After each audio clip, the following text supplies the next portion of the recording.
Hello. This video is an audio drama style synopsis of Haruki Murakami's novel, 1Q84, Book 1. Chapter 1, Aomame. Aomame could be called a beautiful woman. Her face was oval, with eyes, nose, and mouth arranged neatly.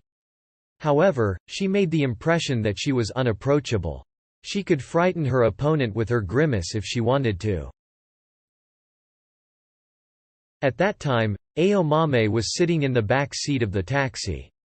The taxi was stuck in a traffic jam on the Metropolitan Expressway. The taxi driver asked, turning his head slightly in her direction. "Are you in a hurry?" "I have to meet someone in Shibuya. That's why I asked you to take the expressway." "What time is your meeting?" 4:30. "Well, it's already 3:45. You'll never make it." "Is the backup that bad?" "Looks like a major accident up ahead. This is no ordinary traffic jam. We've hardly moved for quite a while. Is your meeting an important one?" "Yes, very. I have to see a client. What do you think I should do?" "There's nothing you can do up here on the expressway, not until we get to the next exit. I suppose you need to get to your meeting, though." "Yes, of course. But there's nothing I can do about it, is there?" "Well, in fact, there might be a way. You could take the subway to Shibuya from here, but you'd have to do something a little extreme." "Something extreme?" "See that turnout just ahead? To tell you the truth, there's a stairway leading from the turnout down to street level. It's for drivers who have to abandon their cars in a fire or earthquake and climb down to the street. Usually only maintenance workers use it. If you were to climb down that stairway, you'd be near a Tokyu Line station. From there, it's nothing to Shibuya." "What kind of stairway is it?" Kind of like a fire escape. You know, like the ones you see on the backs of old buildings. It's not especially dangerous or anything. It's maybe 3 stories high, and you just climb down. There's a barrier at the opening, but it's not very high. Anybody who wanted to could get over it easily." Aomame needed hardly any time to reach a conclusion. She took 3,000 yen bills from her wallet. Handing the bills to the driver, she said, "I'll get out here. I really can't be late for this appointment." The driver nodded and took the money. "Be careful. I hope you get to your appointment on time." Aomame stepped out of the cab, gripping the strap of her large leather shoulder bag. She started walking carefully toward the emergency turnout some 10 meters ahead. She pulled in her chin, kept her gaze fixed straight ahead, her back straight, and her pace steady. 5 foot 6 inches tall, she carried not an ounce of excess fat. Every muscle in her body was well toned, but her coat kept that fact hidden. Reaching the turnout, Aomame stopped and looked around. It took only a moment for her to find the emergency stairway. There was a metal barrier across the entrance. It was a little more than waist high, and it was locked. Without hesitating, she slipped her high heels off and shoved them into her shoulder bag. She slung the bag across her chest and swung her leg over the metal barrier. Her miniskirt rode up to her hips. Stepping down once she was on the other side of the barrier, Aomame straightened her skirt, brushed the dust from her hands, put her coat back on, slung her bag across her chest again. The emergency stairway lay before her. Aomame began to descend the emergency stairway with careful steps. Chapter 2, Tengo. Tengo's first memory dated from the time he was 1.5. His mother had taken off her blouse and dropped the shoulder straps of her white slip to let a man who was not his father suck on her breasts. The infant in the crib nearby was probably Tengo himself. The vivid 10-second scene was seared into the wall of his consciousness, his earliest memory in life. This image would come to him without warning and without consideration of either time or place. Whenever it happened, his eyelids were clamped shut, sounds grew distant, his heartbeat grew faster, sweat gushed from every part of his body. This attack was a long one. What's wrong, Tengo? Is it happening to you again? Are you all right? The voice sounded closer now. Sorry. I'm okay now. He knew that the man across from him was Komatsu and that they had been talking at a cafe near Tokyo's Shinjuku station. The sounds of other nearby conversations now sounded like normal voices. Want to order another glass of water? No, I'm okay now. What were we talking about? That's the girl Fukaeri. I just told you about odd one-word pen name of hers. Her family name is Fukada, and her real first name is Eriko, so she put them together. Fuka plus Eri equals Fukaeri. Tengo nodded and pulled the manuscript from his briefcase and laid it on the table. Tengo was a big man and he had the eyes of an early waking farmer. He wore his hair short, seemed always to have a tan, and had cauliflower ears. He was writing fiction while teaching mathematics at a private cram school in Yoyogi. Tengo first met Komatsu 5 years earlier when he was short-listed for the new Writers' Prize competition of Komatsu's magazine. Komatsu called and said he wanted to get together for a chat. He seemed to like Tengo, though it was not clear why. Since then, Komatsu would occasionally send small writing jobs. Eventually Tengo was hired as a screener for the literary magazine's new Writers' Prize. Though it was odd for him to be screening other writers' works when he himself was competing for the prize, he was not the only part-time screener. As I mentioned briefly on the phone, she's just 17, a high school kid. It's practically impossible for Air Chrysalis to take the new Writers' Prize, I know, but it's good enough to put on the short list. You can make that happen, I'm sure. So then she can win next time. I've got something else in mind for Air Chrysalis. Tengo sensed something ominous in Komatsu's tone. I think there's no way Air Chrysalis can take the new Writers' Prize. It'll never amount to anything the way it is. That is for certain. Are you saying it needs to be revised? It's the only way. It's not that unusual for an author to revise a promising work with the advice of an editor. It happens all the time. Only, in this case, rather than the author, someone else will do the revising. Someone else? You. In order to win the new Writers' Prize, a fundamental top-to-bottom rewrite is necessary.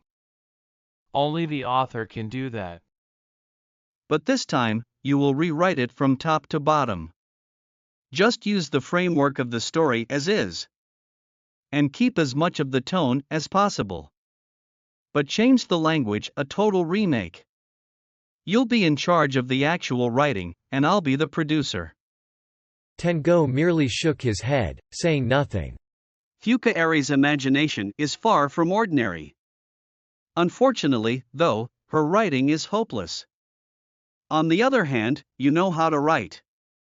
But you still haven't grasped exactly what you want to write about. We put the two writers together and invent a brand new one. It's an ideal combination.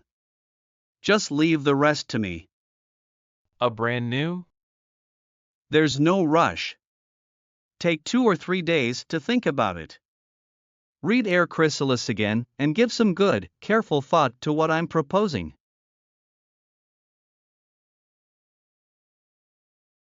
Chapter 3, Aomame. The stairway came down to a vacant patch beneath the elevated expressway, a storage area for construction materials surrounded by high metal sheeting. Fortunately, nobody was there. The first thing she did was pull her shoes from her bag and step into them. The area had a metal gate, but a large padlock and several wrappings of chain held it in place. The gate towered over her and was topped with barbed wire. There was no way she could climb over it. Aomame made a round, closely inspecting each metal sheet of the fence. As she expected, she found one loose spot where a bolt might have slipped out. If you changed the angle a little and pulled it inward, a space opened up that was just big enough for a person to squeeze through. She crouched down and slipped through the narrow gap, taking great care to her expensive suit. Fortunately, there was no one outside the fence, either. She checked her clothing once more, resumed a calm expression on her face. Crossing Route 246, she entered a drugstore and bought a new pair of stockings, which she put on in a back room with the permission of the girl at the register. Aomame took the Tokyu Shin Tamagawa line from Sangenjaya Station. When the subway reached Shibuya Station, she deposited her coat in a coin locker, then hurried up Dojinzaka toward the hotel wearing only her suit. Arriving at the hotel, she headed straight for the ladies' room. Fortunately, it was empty. She stood at one of the sinks and washed her hands well with soap and water. She brushed her hair and blew her nose. She faced the mirror and added a touch of lipstick and eyebrow pencil. Fine. She checked again to make sure she had all the items she needed in the bag. No problem. Now it was just a matter of carrying out the task as arranged. Aomame took the elevator to the 4th floor, walked down the corridor, and quickly found room 426. She clutched it to her chest and knocked on the door. A light, crisp knock. A brief wait. The door opened a little. Man's face. Classic look of a businessman working with his tie and jacket off. I'm terribly sorry to disturb you, sir. I'm a member of the hotel management staff. There has been a problem with the air conditioner and I need to do an inspection. May I come in? It won't take more than 5 minutes. The man said, with a click of his tongue. What the hell? I made a point of taking a room so I could work undisturbed. Sorry to trouble you, sir. Aomame walked straight for the closet, her bag hanging from her shoulder. She had been told that the air conditioner switch panel was in there. She pretended to inspect the switch panel for 30 seconds and then called out to him. Thank you for your cooperation. I can't find any problem with the equipment in this room. She bowed and made her way to the exit, but stopped on the way. Excuse me, but I think you have something stuck to the back of your neck. The back of my neck? Please just let me have a look. Do you mind? Sure, go ahead. What is it? A spot of paint, I think. Bright green. Paint? I'm not really sure. Judging from the color, it has to be paint. Is it all right if I touch you back there? It may come right off. Well, okay. He ducked his head forward and exposed the back of his neck to Aomame. She took a deep breath and held it, concentrating her attention on her finger's nimble search for the right spot. She pressed a fingertip there as if to mark the place. Yes, this is it. Keeping her finger pressed against the spot on the man's neck, Aomame drew a hard plastic case from her bag, opened it, and took out something like a small ice pick about 4 inches in length with a compact wooden handle. She had designed and made it herself. The tip was as sharp and pointed as a needle. She then held it against that special spot on his neck. How much longer is this going to take? I'm sorry, sir, I'll be through in a moment. Aomame raised her right palm in the air, held her breath, and, after a brief pause, brought it straight down, not too forcefully, against the wooden handle. The needle pierced the skin, thrust into the special spot at the base of the brain, and stopped the heart as naturally as blowing out a candle. She heard him draw a sharp breath, and then every muscle in his body went stiff. Instantly, she withdrew the needle and just as quickly took out the small gauze pad she had ready in her pocket, pressing it against the wound to prevent the flow of blood. The strength began to drain from his body, which had momentarily stiffened. Keeping her finger on the spot on his neck, Aomame let him slump forward onto the desk. His face lay sideways and his eyes were wide open. After 5 minutes she removed the gauze from the man's neck and examined the wound with her penlight. A mosquito's stinger left a larger hole than this. Stabbing the special point at the base of the brain with an exceptionally fine needle causes a death that is almost indistinguishable from a natural sudden death. It would look like a heart attack to most ordinary doctors. She put the needle away in her shoulder bag. She then took a hand towel from the bathroom and wiped any fingerprints she might have left in the room. Aomame stood before the bathroom mirror to make sure nothing about her clothing was in disarray. She opened the door a crack, checked to see that there was no one in the corridor, and slipped out. Chapter 4, Tengo. The phone woke Tengo. His clock pointed to a little after 1 a.m. Komatsu was the only acquaintance who seemed likely to call me at this hour. I talked to Fukaeri. Komatsu never bothered with the standard greetings. It was just a phone call. I gave her a general outline of my plan. But she didn't say whether or not she was interested in the plan, or whether or not she liked the idea. And so? Fukaeri says she wants to meet you first. She'll give me her answer after that, she says. The responsibility is all yours, don't you think? And so? Are you free tomorrow evening? I'm free. Good. I want you to go to the Nakamura Cafe in Shinjuku at 6 o'clock. I'll reserve a table for you in the back where it's quiet. It'll be in my name and on the company's tab, so eat and drink as much as you like. The two of you can have a nice, long talk. Without you? That's the way Fukaeri wants it. Now, wait just a minute. This was all your idea. I still haven't even told you if I'll do it. How am I supposed to convince this girl I've never met to go along with it when I myself haven't decided to take it on? It's been 5 days since then. You've had plenty of time to think it over. What's your decision? I don't have a decision. So then, why don't you try meeting this Fukaeri girl and talking it over? You can make up your mind after that. Tengo pressed his fingertips hard against his temples. His brain was still not working properly. All right. I'll talk to her.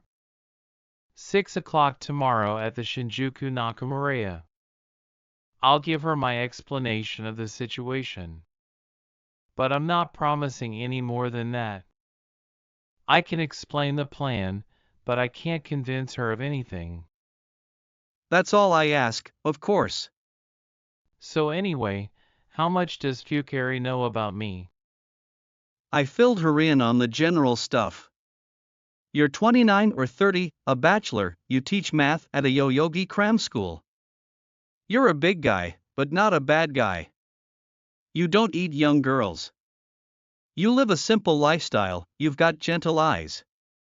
And I like your writing a lot. That's about it. Next day Fukaeri arrived there 22 minutes late. The waiter showed her to the table and she sat down across from Tengo. She just stared at him without saying hello or apology. Fukaeri was a small girl, small all over, and her face was beautiful. She wasn't flashy, but she had something that fascinated people. Komatsu had been right. If a girl like this took a literary prize, the media would be all over her. It would be a sensation. You are both a teacher and a writer. But you don't look like either. Fukaeri's speech lacked the necessary intonation. Maybe not. I'm certified as an instructor and I do teach courses at a cram school, but I'm not exactly a teacher. I write fiction, but I've never been published, so I'm not a writer yet, either. He tried to smile but couldn't quite manage it. You're nothing. Exactly. For the moment, I'm nothing. Why do you write fiction? When I'm writing a story, I use words to transform the surrounding scene into something more natural for me. In other words, I reconstruct it. That way, I can confirm without a doubt that this person known as me exists in the world. You confirm that you exist. If you ask me, you're in effect doing the same thing. You confirmed your own existence in the form of the work you wrote. If the work succeeds in gaining many people's approval and if they identify with it, then it becomes a literary work with objective value. I'm not interested in a literary work. So then, why did you write the story and submit it for the New Writer's Prize? I didn't. You're saying you didn't submit it? I didn't send it in. Well, who did? She gave a little shrug. You're not interested in writing fiction, and you didn't enter the New Writers competition. Is that so? With her eyes locked on his, Fuka Eri nodded in agreement. You don't want to be a writer. No, I don't. He began to feel confused. But the important thing was to make some progress with the discussion at hand. What I'd like to hear from you now is what you think of the idea of me rewriting Air Chrysalis instead of you.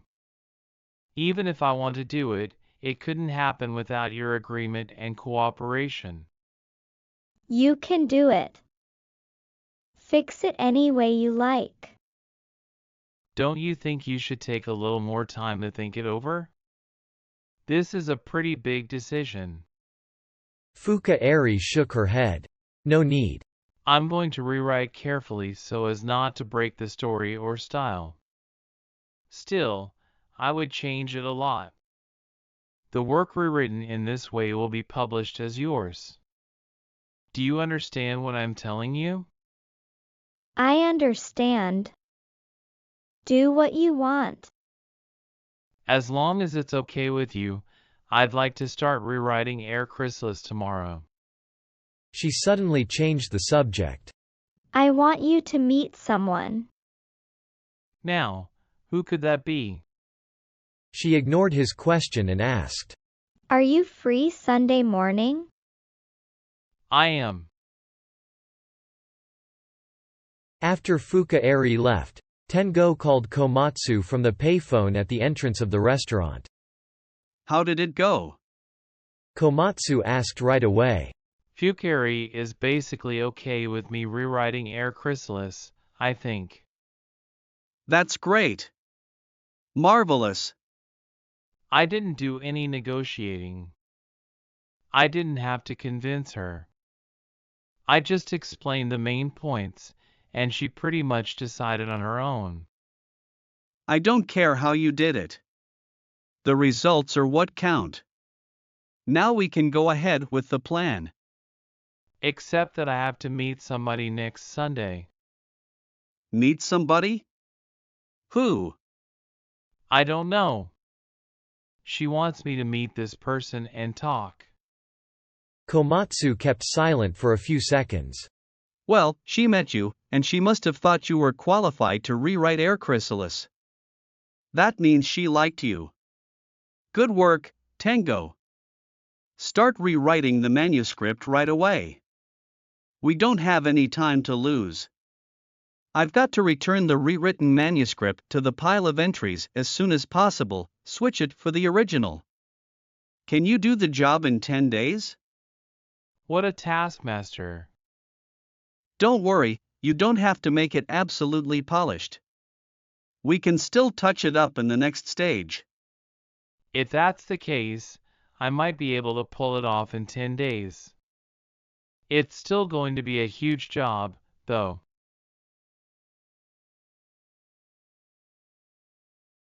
Chapter 5, Aomame.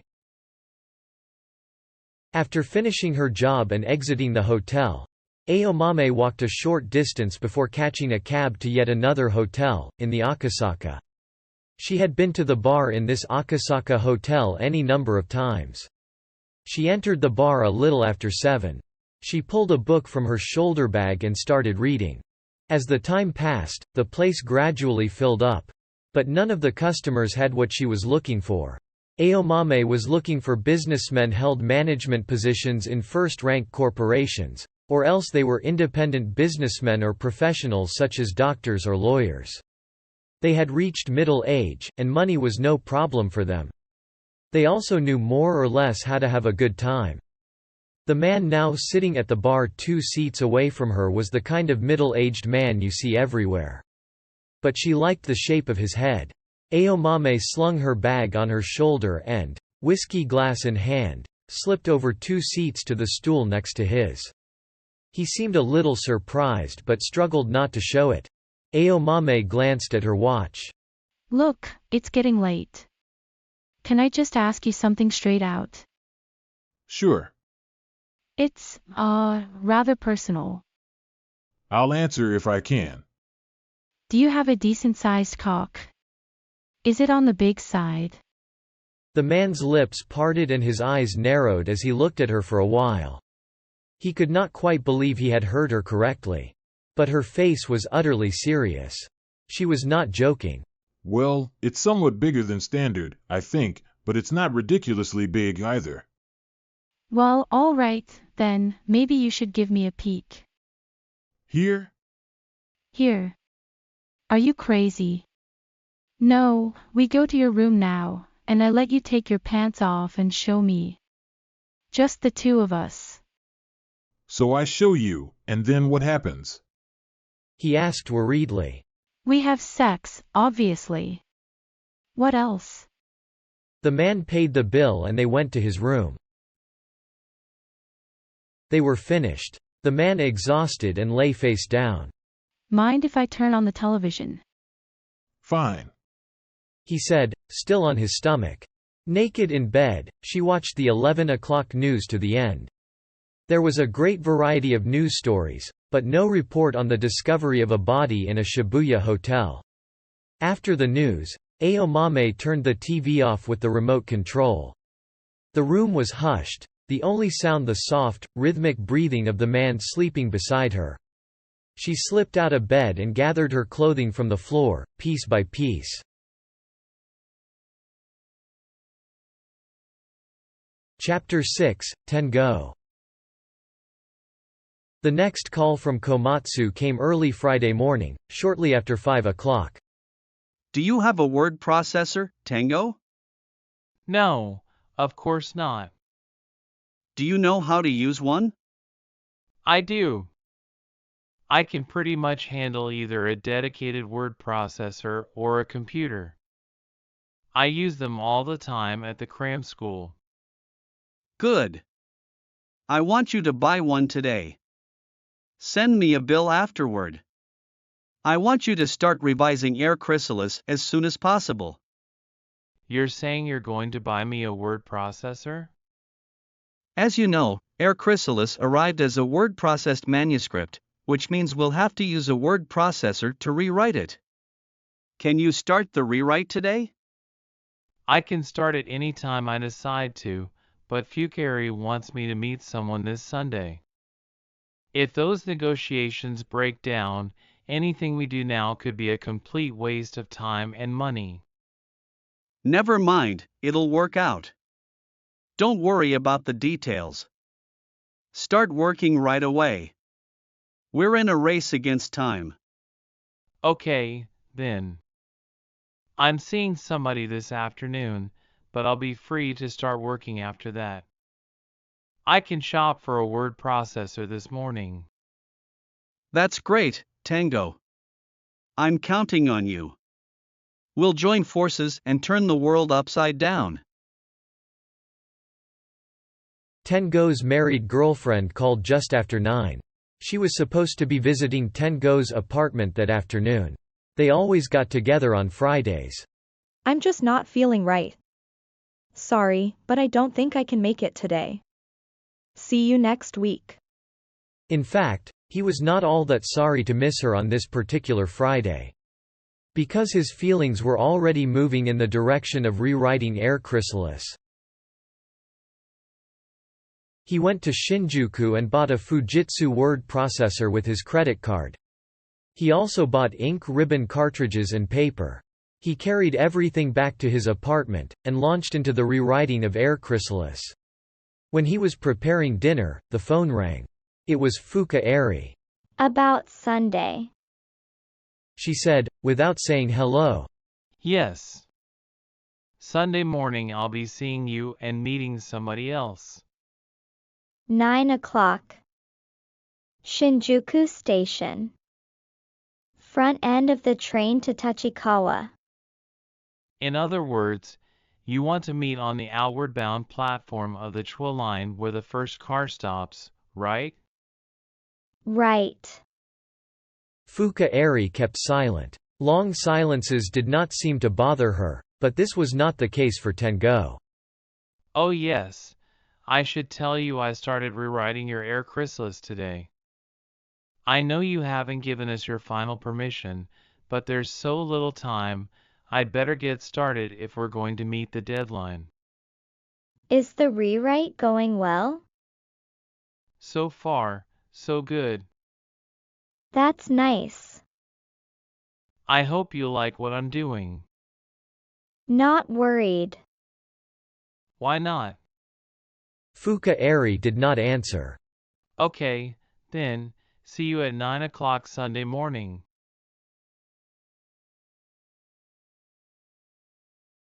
Chapter 7, Aomame. Just after 1 o'clock Saturday afternoon, Aomame visited the Willow House. The grounds of the place were dominated by several large, old willow trees.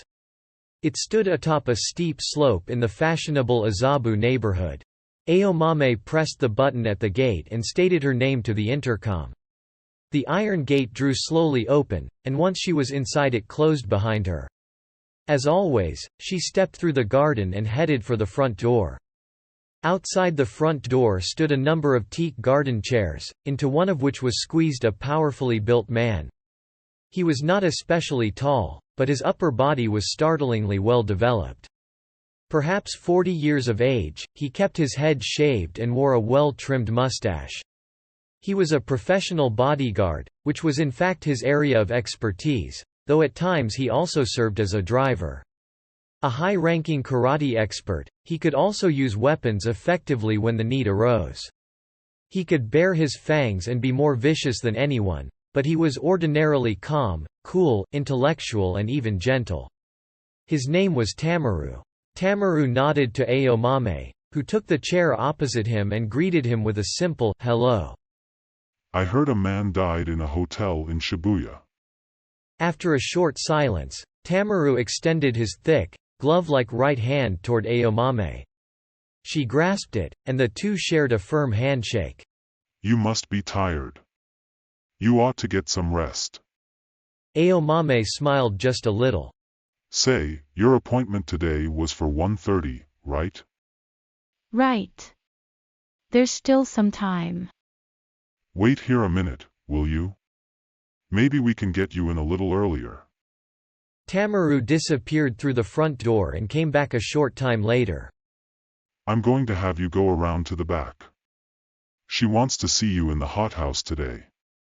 The two of them circled the garden past the willows in the direction of the hothouse, which was behind the main house in a sunny area without trees.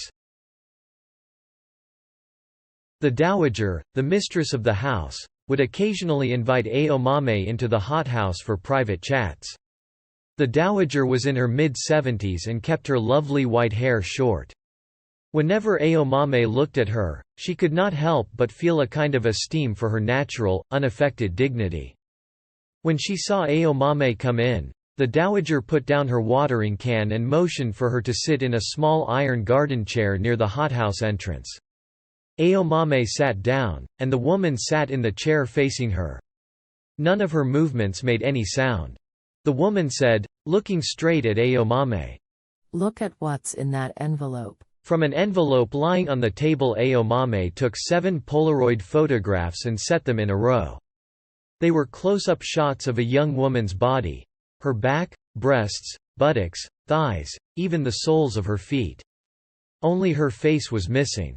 Each body part bore marks of violence in the form of lurid welts, raised, almost certainly, by a belt. Her pubic hair had been shaved, the skin marked with what looked like cigarette burns. You haven't seen these before, have you? I had heard, but this is the first I've seen of them. Our man did this. We've taken care of her 3 fractures, but one ear is exhibiting symptoms of hearing loss and may never be the same again. We can't let anyone get away with doing something like this. I certainly do. We did the right thing. She left her chair and picked up the watering can by her side. Thank you for coming to see me. I appreciate your efforts. Aomame stood and picked up her bag. And let me thank you again. Aomame gave her a faint smile. You don't have anything to worry about. We did the right thing, I'm telling you. Aomame nodded. The woman always ended their conversations this way. Perhaps she was saying the same thing to herself repeatedly, like a prayer. Chapter 8, Tengo. Tengo's father was a collector of subscription fees for NHK. Every Sunday, he would take little Tengo with him as he went from door to door. These rounds started before Tengo entered kindergarten and continued through the 5th grade. When Tengo was in the 3rd grade, word spread that his father was an NHK subscription fee collector. Someone had probably seen them making their rounds together. From that point on, Tengo's nickname became NHK. His grades were outstanding, as was his athletic ability. He was big and strong, and the teachers focused on him. So he was never a class outcast. If anything, in most circumstances he was treated with respect. But before long he realized that he didn't belong to any groups. His father met a woman, married her, and had a child. A few months after Tengo was born, his mother fell ill and died. His father raised him alone, never remarrying, just working hard for NHK. How he happened to meet Tengo's mother and marry her, what kind of woman she was, what had caused her death. His father told him almost nothing about such matters. Not a single photo of Tengo's mother had survived, and not a single wedding photo. His father told Tengo that his mother had died some months after he was born. But he fundamentally disbelieved his father's story. In his only memory of her, she was still alive when he was 1.5. And near where he was sleeping, she was in the arms of a man other than his father. It was a clear, pleasant Sunday morning. When Tengo reached the front end of the outward-bound Chuo Line platform in Shinjuku Station, Fuka Eri was already there, sitting alone on a bench, utterly still, staring into space with narrowed eyes. Did I keep you waiting? Fuka Eri glanced at him and shook her head a centimeter or 2 from side to side. Tengo sat beside her on the bench, saying nothing. When the train came, 2 of them boarded together. There were few passengers on the weekend rapid service train. Tengo and Fuka Eri sat next to each other, silently watching the cityscape pass the windows on the other side. What kind of books do you read? I don't read books. At all? She gave him a quick nod. Are you just not interested in reading books? It takes a lot of time. Maybe you can't read, but you can write just fine, I would think. Writing takes a lot of time too. Which means, perhaps, that you didn't write the text of Air Chrysalis by yourself. I didn't. So who did write it? Azumi. Who's Azumi? 2 years younger. This other girl wrote Air Chrysalis for you. Fuka Eri nodded. In other words, you dictated the story, and Azumi wrote it down. Right? Typed it and printed it. In other words, Azumi printed the manuscript and sent it into the magazine as an entry in the New Writers Contest, probably without telling you what she was doing. Fuka Eri cocked her head. She did not contradict him. This Azumi, is she a friend of yours? She lives with me. Professor's daughter. The professor. Are you saying this professor also lives with you? Fuka Eri nodded. So the person I'm going to meet now must be this professor, right? We are going to meet the professor. Again Tengo and Fuka Eri stopped talking and, side by side, watched the cityscape stream past the train window opposite them. A number of less than pleasant facts had come to light. What would Komatsu say when he found out about this? Tengo caught himself sighing. This 17-year-old girl could neither read books nor write extended passages. Even when she engaged in conversation, she could only speak 1 or 2 sentences at a time. To make someone like this into a professional novelist was going to be impossible.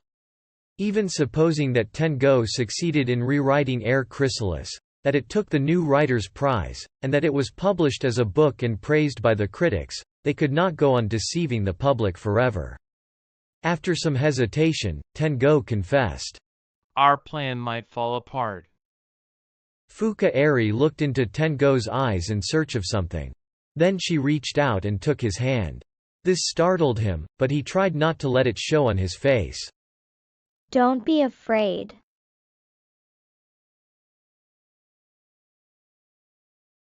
Chapter 10, Tengo. At Tachikawa Station, having changed now to the platform for the Ume line, they boarded the waiting train. This station was the beginning of the Ume line, which headed yet farther toward the hills northwest of Tokyo. The car was surprisingly crowded, full of old folks and family groups in Sunday hiking gear.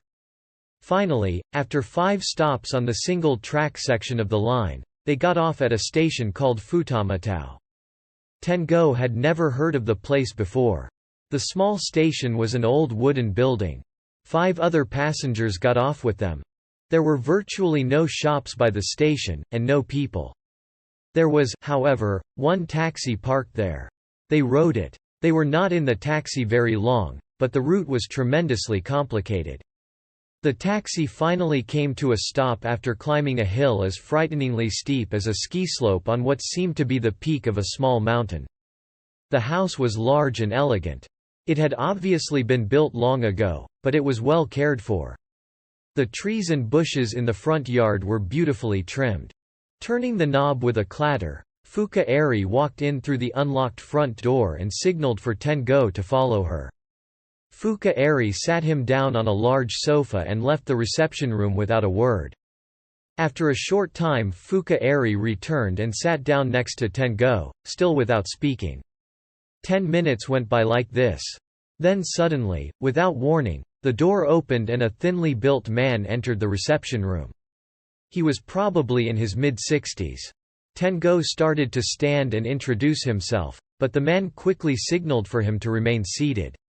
The man sat in the facing easy chair and simply stared at Tengo for a while, saying nothing. The man said, My name is Ebisono. I'm a cultural anthropologist. Everybody calls me Professor. I don't know why, but even my own daughter calls me Professor. I'm sorry I made you come all this way. It's not easy for me to leave this place. Tengo said it was no trouble at all. I've heard that you're going to be revising the novella that Eri wrote in the hopes that she can win a literary magazine's New Writer's Prize. You're planning to sell her to the public as a writer. Is my interpretation correct? That is correct. An editor named Komatsu came up with the idea. He is responsible for everything. I'm just a technician. I don't know if the plan is going to work or not, or whether it's even ethical. My only role is to revise Air Chrysalis. I've always been a scholar, and, to tell you the truth, I've never read fiction with much enthusiasm. I don't know anything about customary practice in the world of writing and publishing fiction. But what you people are planning to do sounds to me like a kind of fraud. Am I wrong about that? No, you are not wrong. It sounds like fraud to me, too. You yourself obviously have ethical doubts about this scheme, and still you are planning to go along with it, out of your own free will. Well, it's not exactly my own free will, but I am planning to go along with it. That is correct. And why is that? That's what I've been asking myself again and again all week. I don't like gambling or taking chances. If anything, I'm a kind of coward. But this is different. My only reason is that I'm so strongly drawn to Air Chrysalis. In other words, you have no interest in the fraudulent part of the scheme, but you have a deep interest in the rewriting of the work. Is that it? Exactly. It's more than a deep interest. If Air Chrysalis has to be rewritten, I don't want to let anyone else do it. I see. I think I understand your feelings in the matter. But how about this Komatsu person? What is he in it for? Money? Fame? To tell you the truth, I'm not sure what Komatsu wants. But I do think it's something bigger than money or fame. And what might that be? He is another person who is obsessed with literature.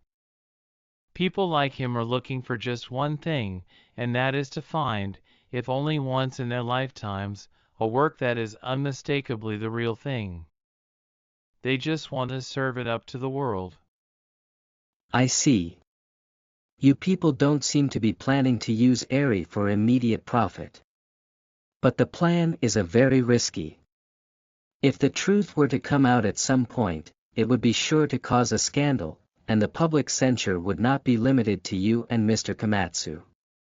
It could deliver a fatal blow to Eri's life at the tender age of 17. That's the thing that worries me most about this. You're absolutely right. But what you are telling me is that you want to rewrite Air Chrysalis even if it could put Eri in some danger. As I said before, that is because my desire comes from a place that reason and common sense can't reach. Of course, I would like to protect Eri as much as possible, but I can't promise that she would never be harmed by this. I see. Well, you seem to be an honest person, at least. I'm trying to be as straightforward with you as I can. So, does this editor, this Mr. Komatsu, think that his plan is really going to work? Komatsu's view is that there are always two sides to everything. A good side and a not-so-bad side. A most unusual view. Is this Mr. Komatsu an optimist, or is he self-confident? Neither. He's just cynical. When he gets cynical, he becomes an optimist. Or he becomes self-confident. Is that it? He might have such tendencies. A hard man to deal with, it seems. He is a pretty hard man to deal with. But he's no fool. The professor let out a long, slow breath. Then he turned to Fuka Eri.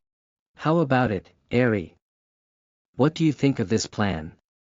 Fuka Eri stared at an anonymous point in space for a while. Then she said, It's okay. In other words, you don't mind letting Mr. Kawana here rewrite Air Chrysalis? I don't mind. It might cause you a lot of trouble. Fuka Eri said nothing in response to this. The professor looked at Tengo for a while, as if judging the value of his face. He said a moment later, Eri seems to trust you. I don't know why, but she does.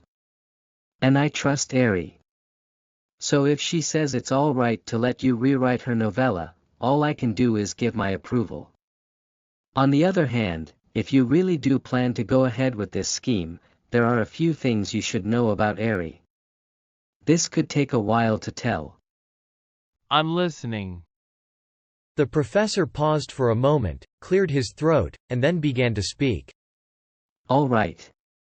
The story goes back to the 60s. Eri's father and I were close friends for a long time. I was 10 years older, but we both taught in the same department at the same university. Our personalities and worldviews were very different, but for some reason we got along. The second renewal of the US-Japan Security Treaty was coming in 1970, and the student movement was opposed to it. They blockaded the university campuses, fought with the riot police, had factional disputes, and as a result, people died. I decided to leave the university. I became fed up with these protests and riots. At the time, Eri's father formed an organization of students on campus, and he participated in the strike against the university. For a while, under his leadership, the faction became quite large. But then he was arrested with students, convicted, and sentenced. This led to his de facto dismissal from the university. Eri was still a little girl then and probably doesn't remember any of this. Fuka Eri remained silent. Her father's name is Tomatsu Fukada. He had a natural gift for leadership. He was smart, eloquent, and had outstanding powers of judgment. He was a charismatic figure and a big man. People placed him at the center of the group as a matter of course, and they followed his judgment. Under Tomatsu Fukada's leadership, the group had found a depopulated village that suited their purposes in the mountains of Yamanashi Prefecture. The group was able to purchase the fields and houses on the cheap. Fukada had his own personal source of funds, but I had no idea where the money came from. They repaired the old houses by themselves and built facilities that would enable their 30 members to live. This was in 1974.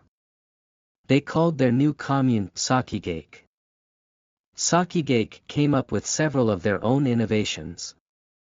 For example, they switched to organic farming and started a mail-order food service. More and more people would hear about Sakigake Farm and show up there wanting to become members. The name had gradually become more widely known through the mail-order business.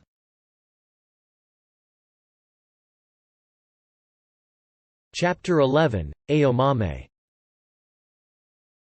After graduating from a college of physical education, Aomame spent 4 years working for a company that manufactured sports drinks and health food. She was a key member of the company's women's softball team. But eventually she lost her passion for the game and left the company. After that she found a job as an instructor at a sports club in Tokyo's Swank Hiru district. Aomame was primarily in charge of classes in muscle training and women's self-defense techniques. It was a well-known, exclusive club with high membership fees and dues, and many of its members were celebrities. Aomame had met the Dowager of Willow House at the sports club where she worked. The woman was enrolled in Aomame's self-defense class. Aomame liked that about her. The woman said to Aomame with a smile after class, "At my age, do I need self-defense?" Age has nothing to do with it. It's a question of how you live your life. The important thing is to adopt a stance of always being deadly serious about protecting yourself. You can't go anywhere if you just resign yourself to being attacked. A state of chronic powerlessness eats away at a person. The dowager said nothing for a while, looking Aomame in the eye. She nodded gravely. "You're right. You are absolutely right." A few days later, Aomame received an envelope. Inside Aomame found a short, penned note containing the dowager's address and telephone number. It said, "I know you must be very busy. But I would appreciate hearing from you sometime when you are free." The dowager wanted Aomame to become her personal trainer, instructing her in martial arts at her home 2 or 3 days a week. Also, if possible, she wanted Aomame to help her with muscle stretching. Of course I can do that. That's fine. Then let's start next week. After the business negotiations, the dowager asked, "Do you mind if I ask you a question? It will be a very direct question." Ask whatever you like. Are you a feminist, or a lesbian? I don't think so. I'm not a feminist, and I'm not a lesbian. That's good. Even if you were a feminist or a lesbian, it wouldn't bother me in the least. It wouldn't influence anything. But, if I may say so, your not being either will make it easier for us to communicate. Do you see what I'm trying to say? I do. Aomame went to the dowager's compound twice a week to guide her in martial arts. Before long, Aomame and the dowager would follow up their training and massage sessions with a leisurely chat over a cup of tea. Tamaru would always bring the tea utensils on the silver tray. One time, the dowager asked Aomame, Do you think self-defense technique would work on Tamaru? It only works with amateurs who have no actual fighting experience. Probably he knows about things like that. In other words, you see through that Tamaru is not an amateur. Aomame sat at the bar taking little sips of her Tom Collins. She would glance at her wristwatch every now and then, pretending that she was here to meet someone, but in fact she had made no such arrangement. Her watch said 8:30. This was a well-known singles bar in the Roppongi entertainment district. Single men came here on the prowl for single women, or vice versa. Several men approached Aomame that evening, but none she liked. Mind if I sit here? Aomame raised her head and looked at the speaker. A young woman with a ponytail was sitting on the neighboring bar stool. By no means fat, the woman was round everywhere, including her face, which radiated a truly friendly warmth, and she had big breasts. Aomame was somewhat taken aback. Not at all. It's an empty seat. Don't worry, I'm not interested in that. If that's what you're worried about. I prefer men, too. Like you. Like me. Well, isn't that why you came here, to find a guy? Do I look like that? That much is obvious. It's what this place is for.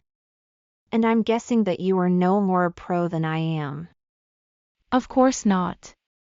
Hey, here's an idea. Why don't we team up? We can relax more and sort of feel safer if we're together instead of alone, and we look so different, too.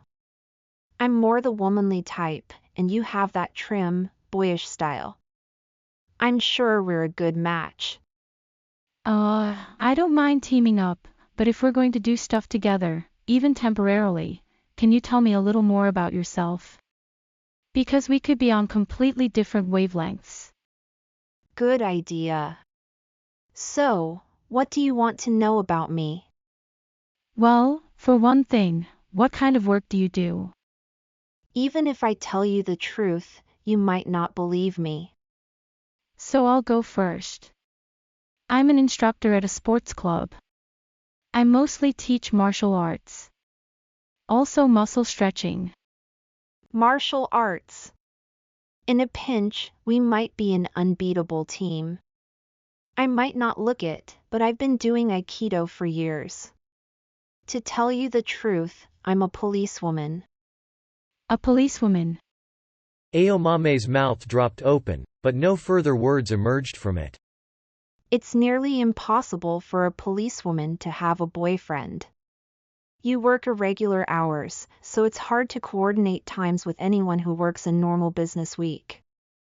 And even if things do start to work out, the minute an ordinary guy hears you're a cop, he just scoots away like a crab running from the surf. It's awful, don't you think?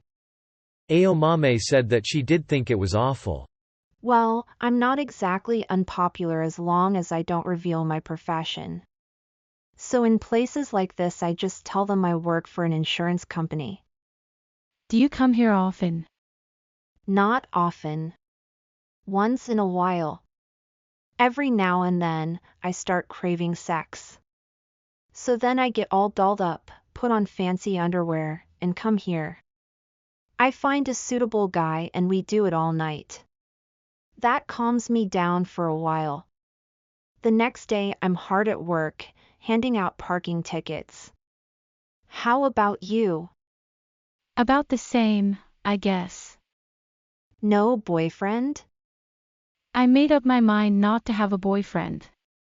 I don't want the bother. Having one man is a bother? Pretty much. We might have a lot in common. Maybe so. Let's play it this way. We both work for the same casualty insurance company, but the name of the company is a secret. You're a couple years ahead of me.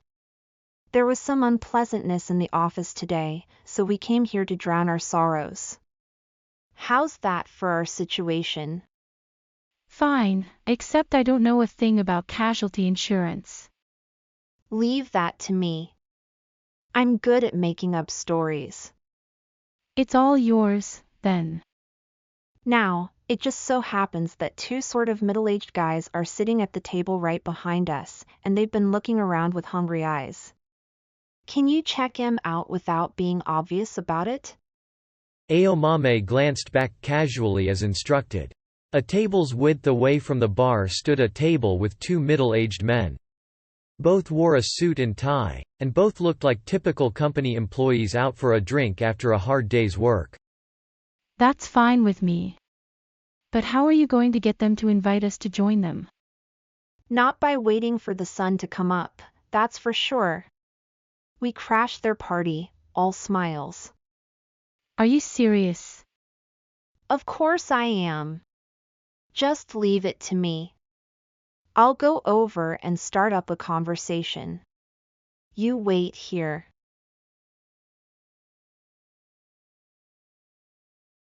Chapter 12, Tengo. Eri was 10 years old when she started living with us. When she first showed up here, though, she was in no condition to talk to anybody. She seemed to have lost the power to speak at all. The most she could do was nod or shake her head when we asked her questions. I called the Sakigake commune and asked to speak with Fukada, but I was told that he was unable to come to the phone. I asked what the reason for that might be, but couldn't get them to tell me. You mean to say you haven't been able to contact her parents even once in 7 years? Not once. Since neither letters nor phone calls worked, the only thing left for me to do was to go directly to the place. I went out to Sakigake a few times myself. But they wouldn't let me into the compound. I was worried sick that something terrible had happened to Fukada and his wife, but all I could do was take Eri under my wing. Since then, 7 years have gone by, with the situation as murky as ever. Did Eri tell you why she left her parents and ran away alone? No. She has never said a word about it. Whatever happened to Eri, I didn't want to pry it out of her. I felt that what she needed was time. So I didn't question her. Did you talk to the police about the loss of contact with Mr. and Mrs. Fukada? Yes, I went to the local police. But the Sakigake compound was private property, and without clear evidence that criminal activity had taken place there, they were unable to set foot inside. And then, after 1979, it became truly impossible to mount a criminal investigation inside Sakigake. Something happened in 1979? Sakigake was designated a religious juridical person under the Religious Corporation Law. Religious juridical person? The freedom of religious is firmly guaranteed by the Constitution. It became more difficult for the prefectural police to touch them. I myself was astounded when I heard about this from the police. I couldn't believe it at first. As far as I know, Fukada was a man of reason and logic. If anything, he hated religion. Something major must have occurred for them to have undergone such a radical conversion. What did you think of Air Chrysalis? Do you think the story is hinting at something that Eri actually experienced or witnessed in Sakigake? I can't tell how much is real and how much is fantasy. It seems like a kind of myth, or it could be read as an ingenious allegory. I don't know what the blind goat is supposed to mean, or the little people, or the air chrysalis itself. Whether it is real or imaginary, every detail in the story is described very realistically, and that this is a great strength of the work as a piece of fiction. And by rewriting the story, you are trying to put that something the story is hinting at into a clearer form. Yes, if all goes well. What I would like to know is what happened to Eri inside Sakigake. I'd also like to know the fate of Fukada and his wife. The key to unlock the mystery may be hidden in air chrysalis. As long as there is such a possibility, I want to pursue it. It's worth a try. There is something I have to ask you. Do I have your permission to rewrite Air Chrysalis? Eri seems to have a great deal of faith in you. And I myself am looking forward to reading your rewrite. In a word, the answer is yes. On the way back, Tengo was alone. When the train reached Mitaka, a mother and her little girl got on and sat across from Tengo. The girl's eyes reminded Tengo of another girl, one who had been in his 3rd and 4th grade classes. Like the little girl on the train, the one also had big, impressive eyes. The girl's parents had belonged to a religious organization called the Society of Witnesses. Tengo first took an interest in the girl when he saw her out on weekends with her mother, doing missionary work.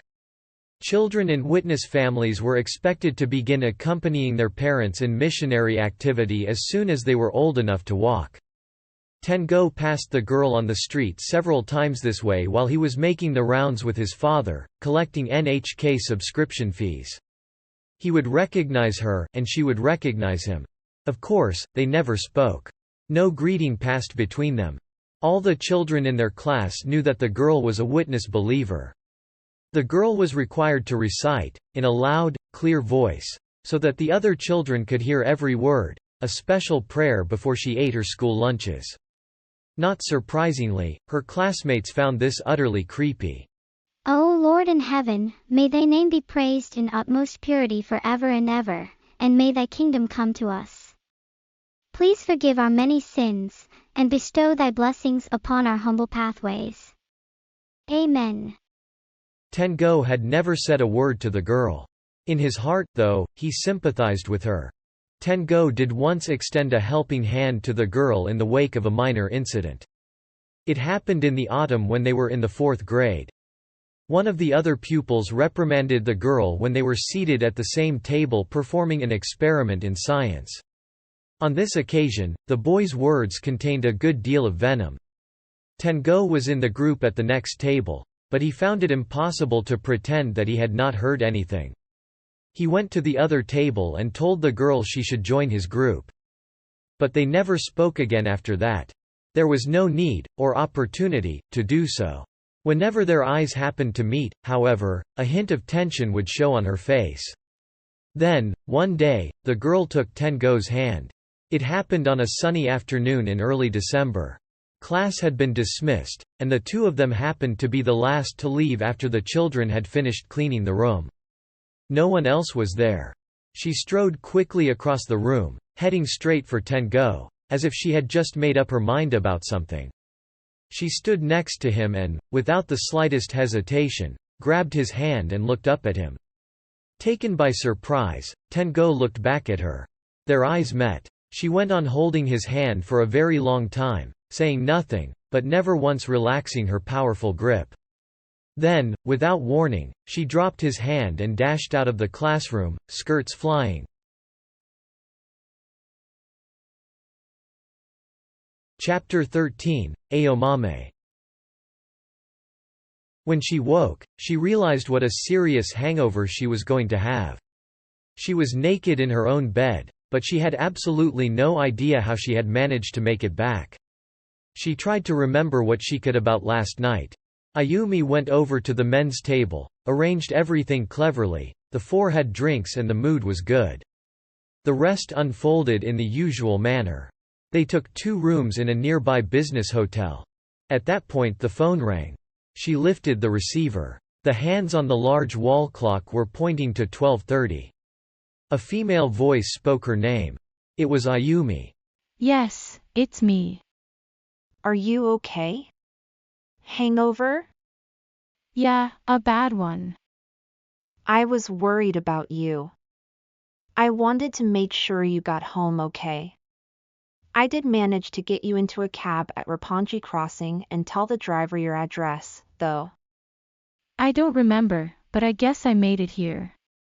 I woke up in my own bed. Well, that's good. What are you doing now? I'm working, what I'm supposed to be doing. I'm a little sleep deprived, of course. Last night was fun, though. Best time I ever had, thanks to you. To tell you the truth, I don't remember much of the second half. After you guys came to our room, I mean. What a waste! It was amazing. The four of us did everything. You wouldn't believe it. It was like a porno movie. Hey, want to hear about all the stuff we did? Maybe later. I'll let you tell me the juicy details some other time. If you did it now, my head would split in two. Okay, I get it. Next time I see you, then. Mind if I call you again? When I get in the mood for another night like last night. Sure. Oh, great. Thanks for the call. Take care of yourself.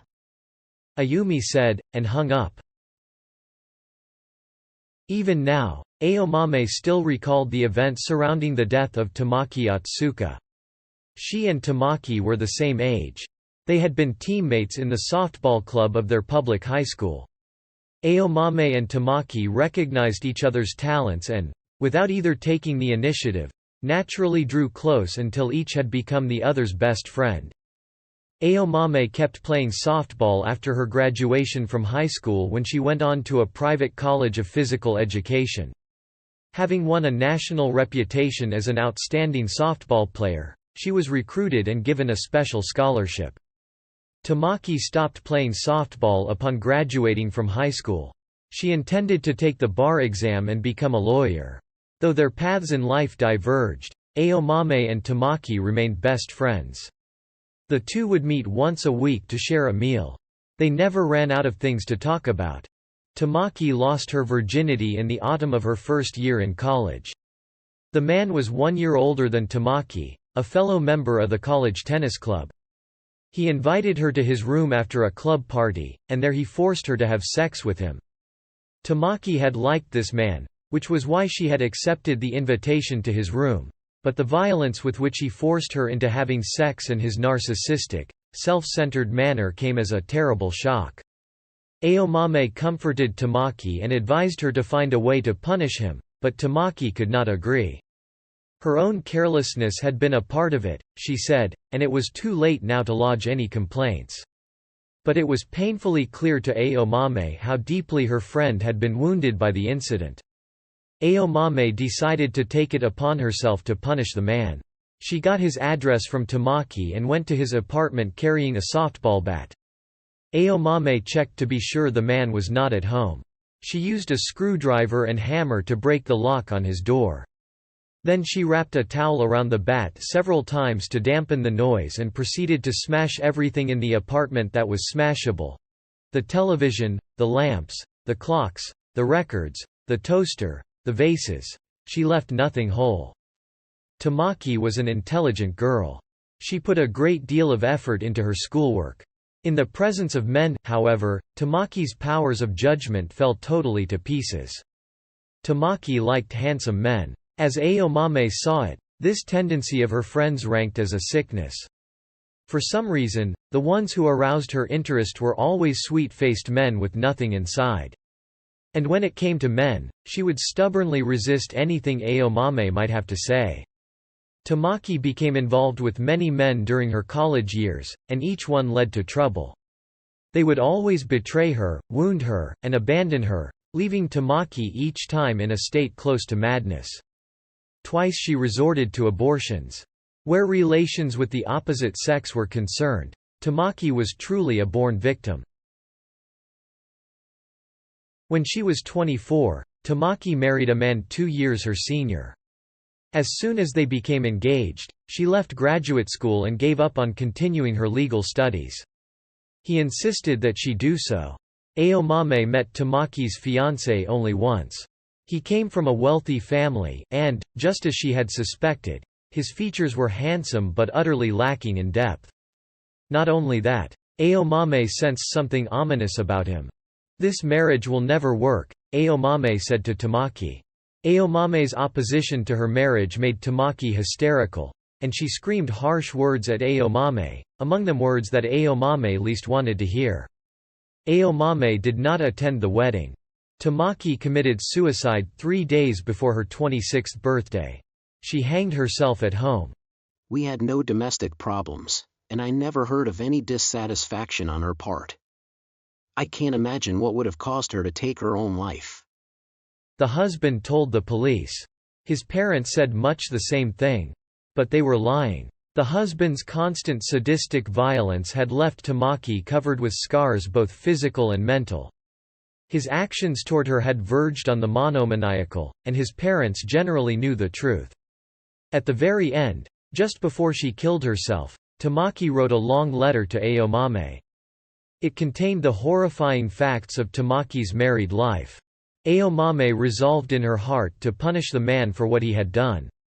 Aomame spent a great deal of time formulating a meticulous plan.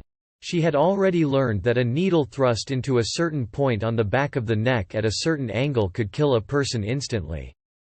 She fashioned for herself a special implement that looked like a small, slender ice pick. She found many ways to undertake the necessary training, and she did so with great dedication. When she was satisfied with her preparation, she put her plan into action. It was after this that Aomame came to feel an intense periodic craving for men's bodies.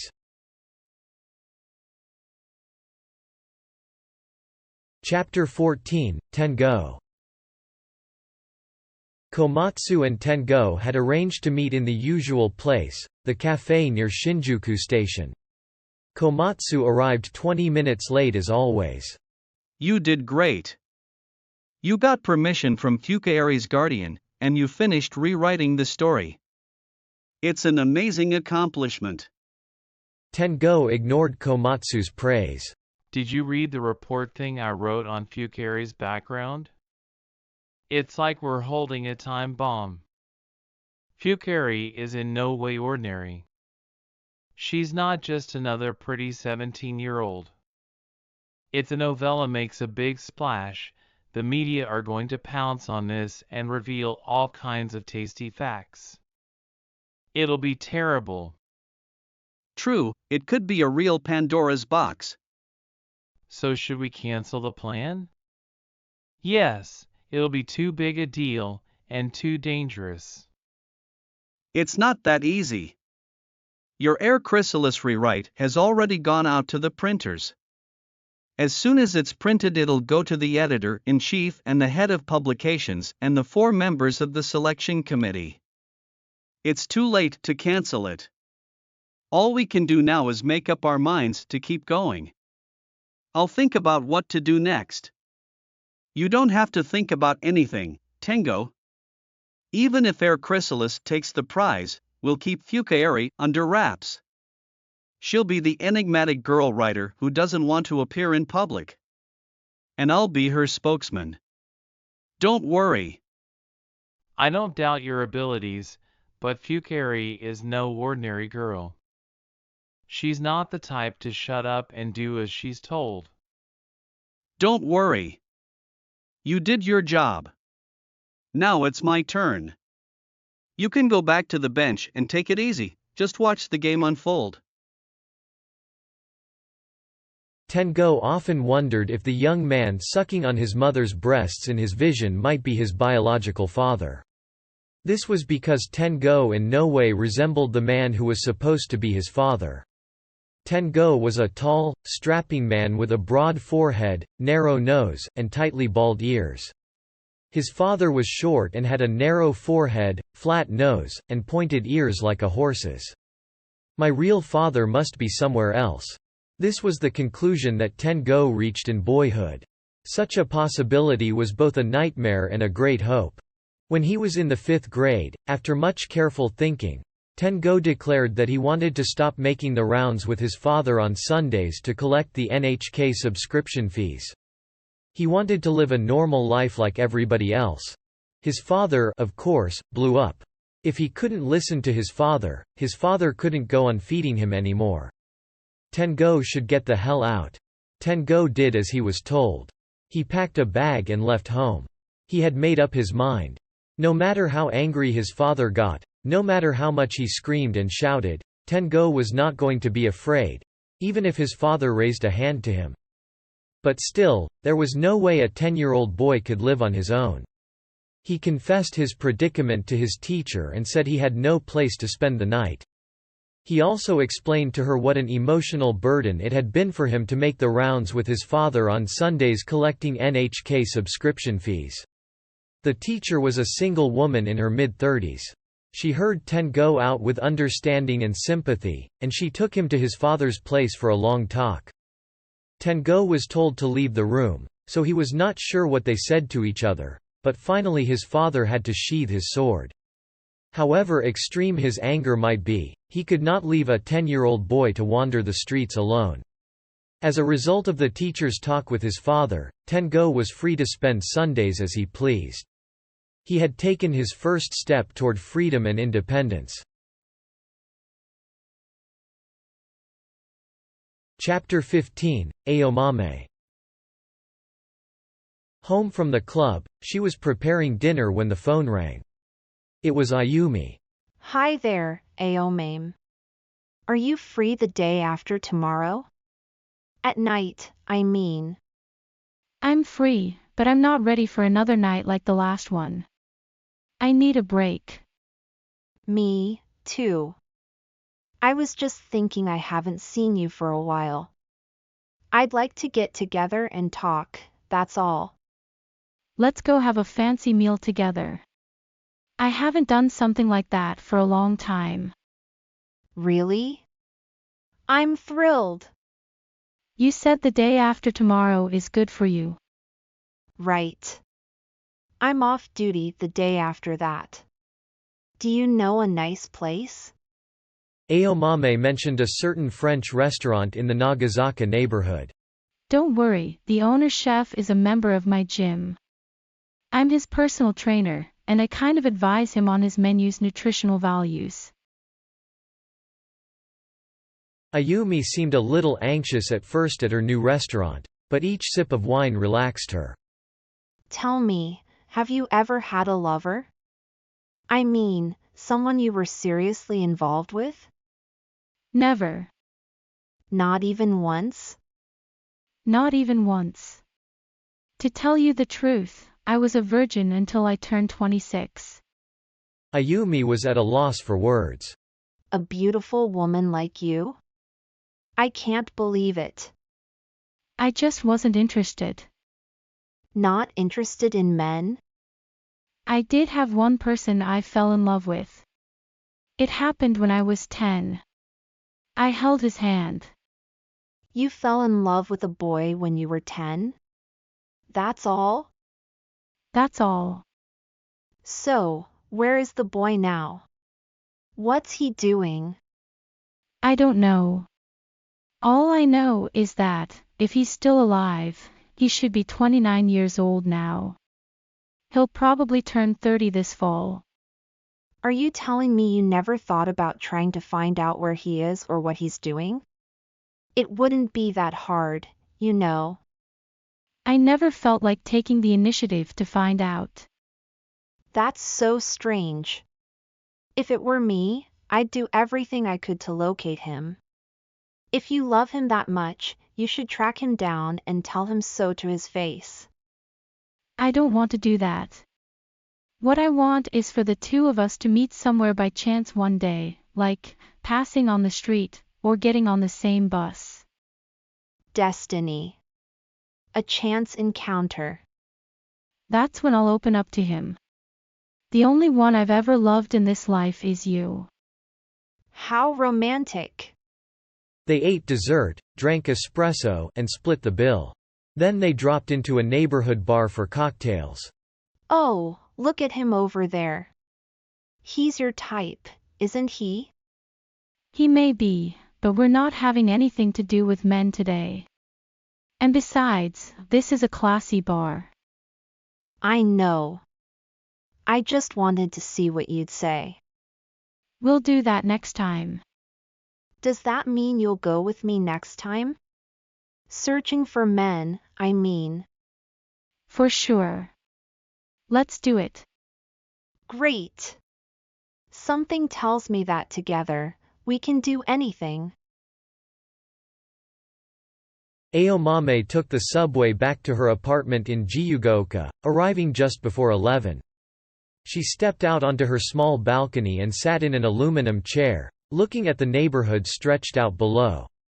After Tamaki died, she didn't try to make friends. But there was no doubt that she was starting to like Ayumi. Aomame leaned her head back and looked up at the sky for a time. Some time had to pass before she was able to grasp what the difference was. There were two moons in the sky, a small moon and a large one. They were floating there side by side. The large one was the usual moon that she had always seen. It was nearly full and yellow. But there was another moon right next to it. It had an unfamiliar shape. It was somewhat lopsided, and greenish, as though thinly covered with moss. Aomame raised her hands to cover the lower half of her face, and she continued staring at the two moons. Something is happening, for sure, she thought. Her heartbeat sped up. Something's wrong with the world, or something's wrong with me, one or the other. Chapter 16, Tengo. After handing over the manuscript to Komatsu, Tengo returned to normal life. He taught 3 days a week at the cram school, and got together once a week with his married girlfriend. The rest of his time he spent writing his own novel. Tengo was going to write a longer and more complicated story about a world with two moons in the sky. The fact that the setting was the same as Air Chrysalis might later prove to be a problem, but for now, his overwhelming desire was to write a story about a world with two moons. In early May, Komatsu called him for the first time in quite a while. The phone rang just before 9 o'clock at night. Komatsu said, with a note of excitement in his voice, Air Chrysalis took the new Writers' Award a few minutes ago. The committee reached a unanimous decision, with none of the usual debate. Things have started to move. Tengo glanced at the calendar on the wall. Come to think of it, today was the day the screening committee was going to pick the winner.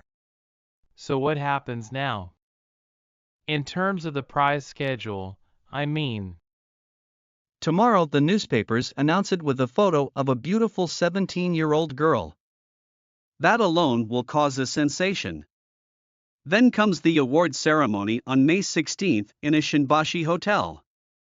The press conference is all arranged. Will Fukari be there? I'm sure she will, this time at least. There's no way the winner of a new writer's prize wouldn't be present at the award ceremony. Do you really need to have a press conference?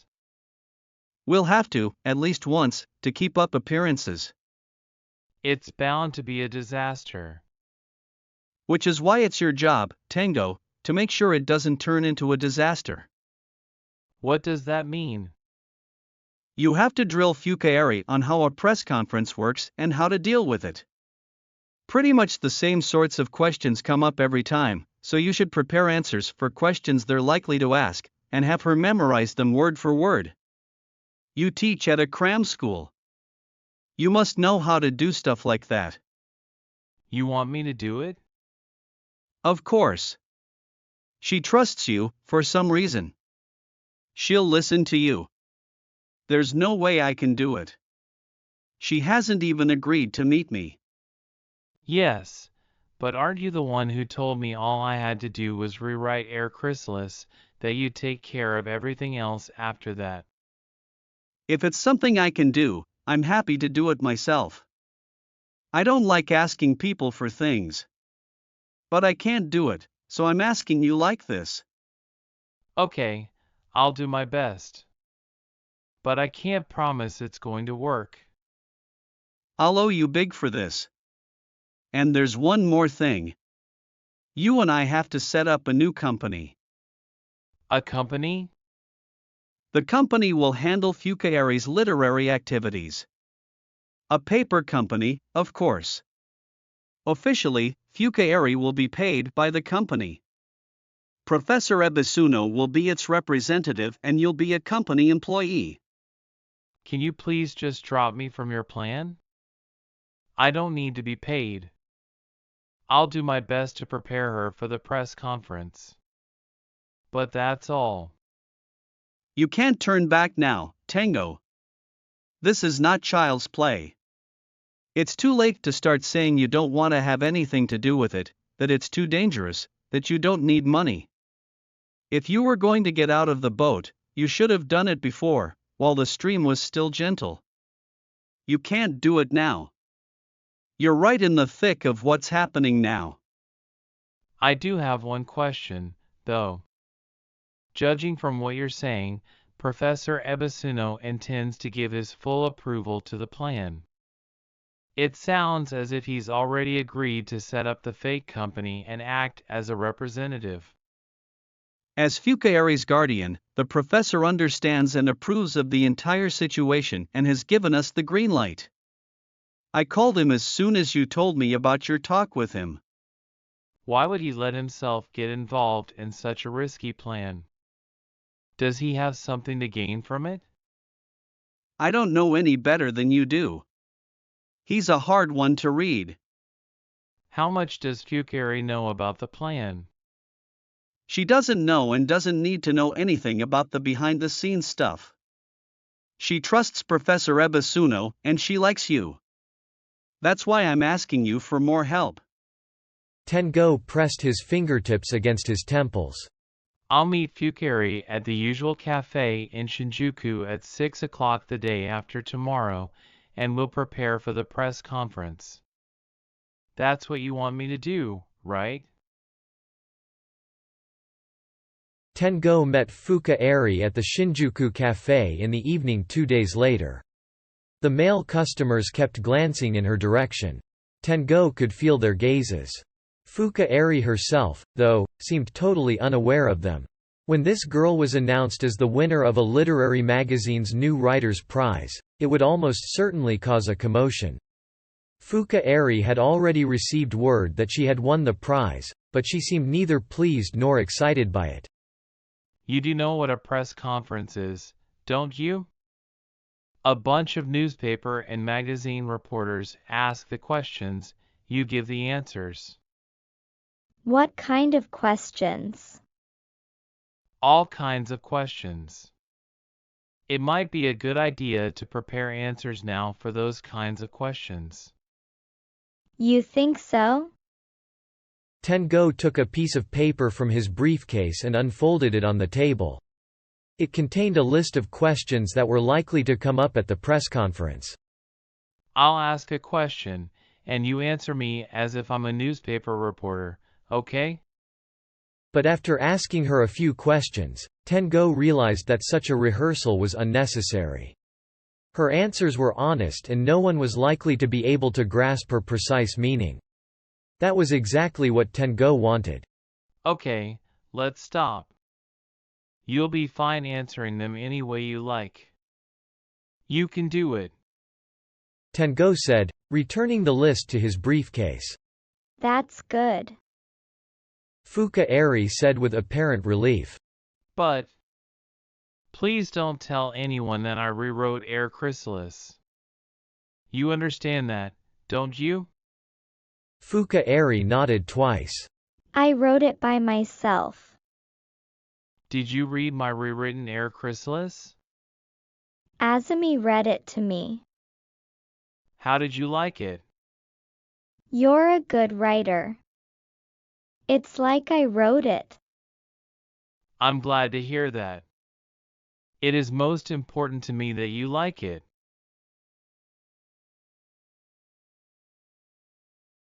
Chapter 17, Aomame. Aomame stepped out onto her balcony again the next night to find that there were still 2 moons in the sky. She wished that she could ask someone about these things, but she had no idea whom to ask nor how to go about it. She went to the sports club in Hiru the following afternoon and found a message for her from the dowager in Azabu, asking her to call when she was free. Tamaru answered the phone as always. He explained that the dowager wanted the usual program tomorrow if possible. Aomame said she could come after 4.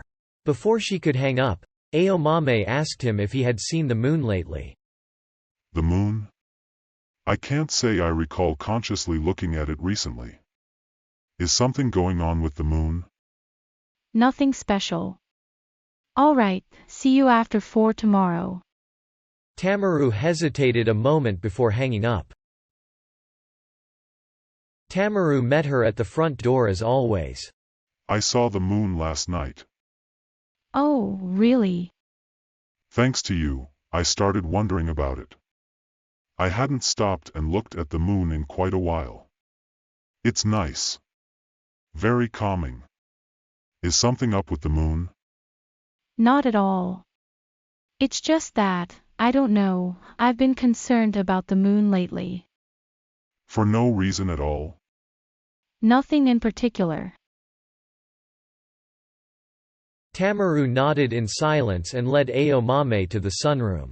The dowager was there, dressed in a jersey top and bottom for exercise, seated in her reading chair. Not much time has gone by since you moved that man in the Shibuya hotel to another world. In another 4 days, it will be exactly 2 months. I really shouldn't be asking you to do another job so soon. I would prefer to put at least 6 months between them. If we space them too closely, it will increase your psychological burden. As you know, I am a very, very careful person. I don't believe in coincidence or forecasts or good luck. I eliminate all conceivable risks. I examine all the elements with painstaking attention to detail, make unstinting preparations, and only after I am convinced that it will work do I come to you. Which is why, so far, we have not had a single problem. We haven't, have we? No, you're absolutely right. About this next case, though, sorry to say, I am probably going to have to ask you to do something far more challenging. Our timetable has not fully matured yet, and there are many uncertainties. I may not be able to give you the kind of well-prepared situation we have provided so far. In other words, things will be somewhat different this time. Different how? I intend to explain the situation to you in all possible detail. Before I do that, however, I have someone I would like you to meet. Shall we go now to see her? Is she living in your safe house? She was sent here 6 weeks ago by our consultation office. For the first 4 weeks, she didn't say a word. Now she can talk to some extent. She speaks in a confused, fragmented way, but putting the pieces together, I've been able to form a general idea of what happened to her. It's almost too terrible to talk about, truly heartbreaking. Another case of a violent husband? Not at all. She's only 10 years old. The dowager and Aomame cut through the garden and, unlocking a small gate, entered the adjoining yard. The safe house was a small, wood-frame apartment building. It was too age-worn to rent out. As a temporary refuge for women who had nowhere else to go, however, it was perfectly adequate. The female German shepherd was chained near the front gate. Whenever people approached, she would let out a low growl and then a few barks. The dog had been trained by Tamaru. The dog stopped barking as soon as the dowager drew near. She wagged her tail and snorted happily. The dowager bent down and patted her on the head a few times. The dowager opened the front door with a key. One of the women here is looking after the girl. The women of the safe house looked after each other on a daily basis and were implicitly encouraged to tell each other stories of what they had been through, to share their pain. Aomame and the dowager climbed the stairs and entered one of the apartments. The dowager told the small, rather unimposing woman inside that she needed some time with Tsubasa. The woman left them with 10-year-old Tsubasa and headed downstairs. Aomame, the dowager, and Tsubasa took seats around a small table. The dowager said to the girl, "This lady is named Aomame. Don't worry, she works with me." The girl glanced at Aomame and gave a barely perceptible nod. She looked chronically malnourished. Her eyes made Aomame think of frosted windows, so little did they reveal of what was inside.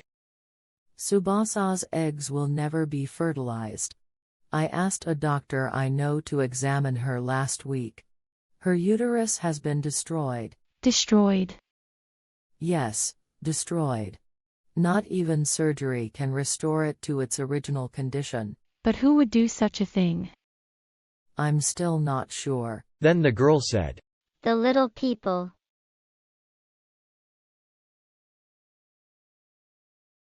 Chapter 18, Tengo. Komatsu phoned after the press conference to say that everything had gone well. A brilliant job. I never imagined she'd carry it off so flawlessly. She made a great impression on everybody. Tomorrow's evening papers will report on the award and the press conference. She's going to be a huge hit. I have seen many authors make their debut, but she is special. The magazine carrying Air Chrysalis will be sold out in 3 days. As Komatsu had predicted, the media leapt on the news that a 17-year-old girl had won the prize. The magazine containing Fuka Eri's Air Chrysalis nearly sold out the first day and soon disappeared from the bookstores. This is just great. And make no mistake about it, this is going to be a bestseller, I guarantee you. So, Tengo, you'd better start planning how you're going to spend all your money. Fuka Eri called Tengo 4 days before the hardcover version of Air Chrysalis was due out. It was 9 in the morning. Are you free this afternoon? After 4, anytime. Can you meet me? I can. Is that last place okay? Fine. I'll go to the same cafe in Shinjuku at 4 o'clock. Fuka Eri was already waiting for Tengo when he walked into the usual cafe just before 4. Next to her sat Professor Ebisuno. Tengo took a seat opposite them and ordered a cup of coffee. Thanks for coming. Everything seems to be going as planned for now. You made major contributions to the project. Truly major. The first thing I must do is thank you. I'm grateful to hear you say that, but as you know, where this matter is concerned, officially I don't exist. You needn't be so modest. Thanks to you, Air Chrysalis became a much better work, deeper and richer than I ever imagined it could be. I wanted to be sure to tell you this in person, which is why I troubled you to come here today. You really don't have to worry about me, Professor. If you don't mind, though, there's something personal I want to ask you about Eri. No, I don't mind, if it's a question I can answer. If she steps into the spotlight like this, it could stir up trouble. Isn't it so? Trouble? Do you mean that Eli's parents might try to take her back to the commune for custody? Yes, I don't know if Eri's being in the limelight is good or bad for her. If Air Chrysalis becomes a bestseller, the media are going to swarm like carp in a pond. In fact, the commotion has already started.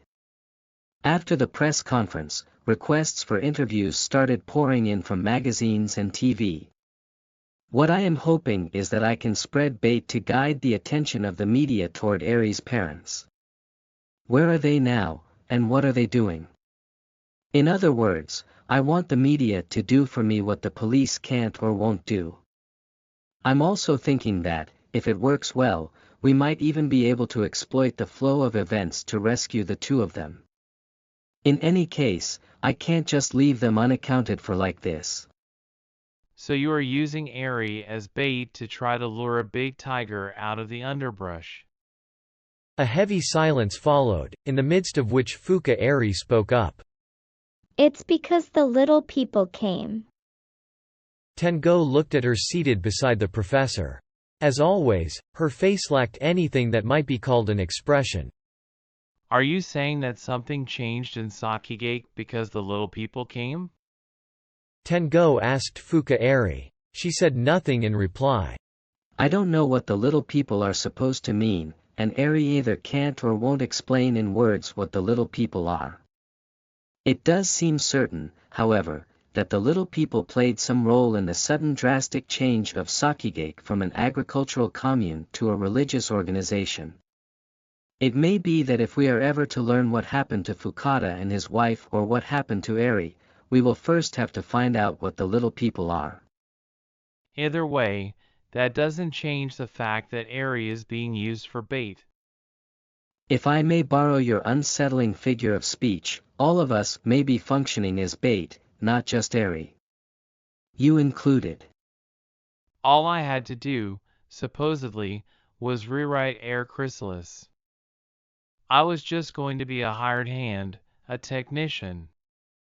That was how Mr. Komatsu put it to me to begin with. But things seem to have changed a bit along the way. There's no turning back now, is there? Even if we could turn back, we'd probably never end up where we started. This brought the conversation to a close. Tengo could think of nothing further to say. Professor Ebisuno left the cafe first. He had to see someone in the neighborhood, he said. Fuka Eri stayed behind. Sitting on opposite sides of the table, Tengo and Fuka Eri remained silent for a while. Where are you going now? No place special. Shall I see you home? To your Shinano-maki condo, I mean. I suppose you'll be staying there today? I'm not going there. Why not? She did not reply. Are you saying you feel you better not go there? Fuka Eri nodded, saying nothing. Tengo thought about asking her why she felt she had better not go there, but he sensed that it wouldn't get him a straight answer. So, will you be going back to the professor's? Too far away. Do you have somewhere else in mind? I will stay at your place. That might not be a good idea. My place is small, I live alone, and I'm sure Professor Ebisuno wouldn't permit it. The professor won't mind. And I won't mind. But I might mind. Why? Well. Fuka Eri reached out and gently grasped Tengo's left hand in her right hand as if to comfort him. You don't get it. We are one. We are one. We wrote the book together. Tengo felt the pressure of Fuka Eri's fingers against his palm. It was not strong, but it was even and steady. Okay, if you want to stay at my place, you can. I can sleep on the sofa. Thank you.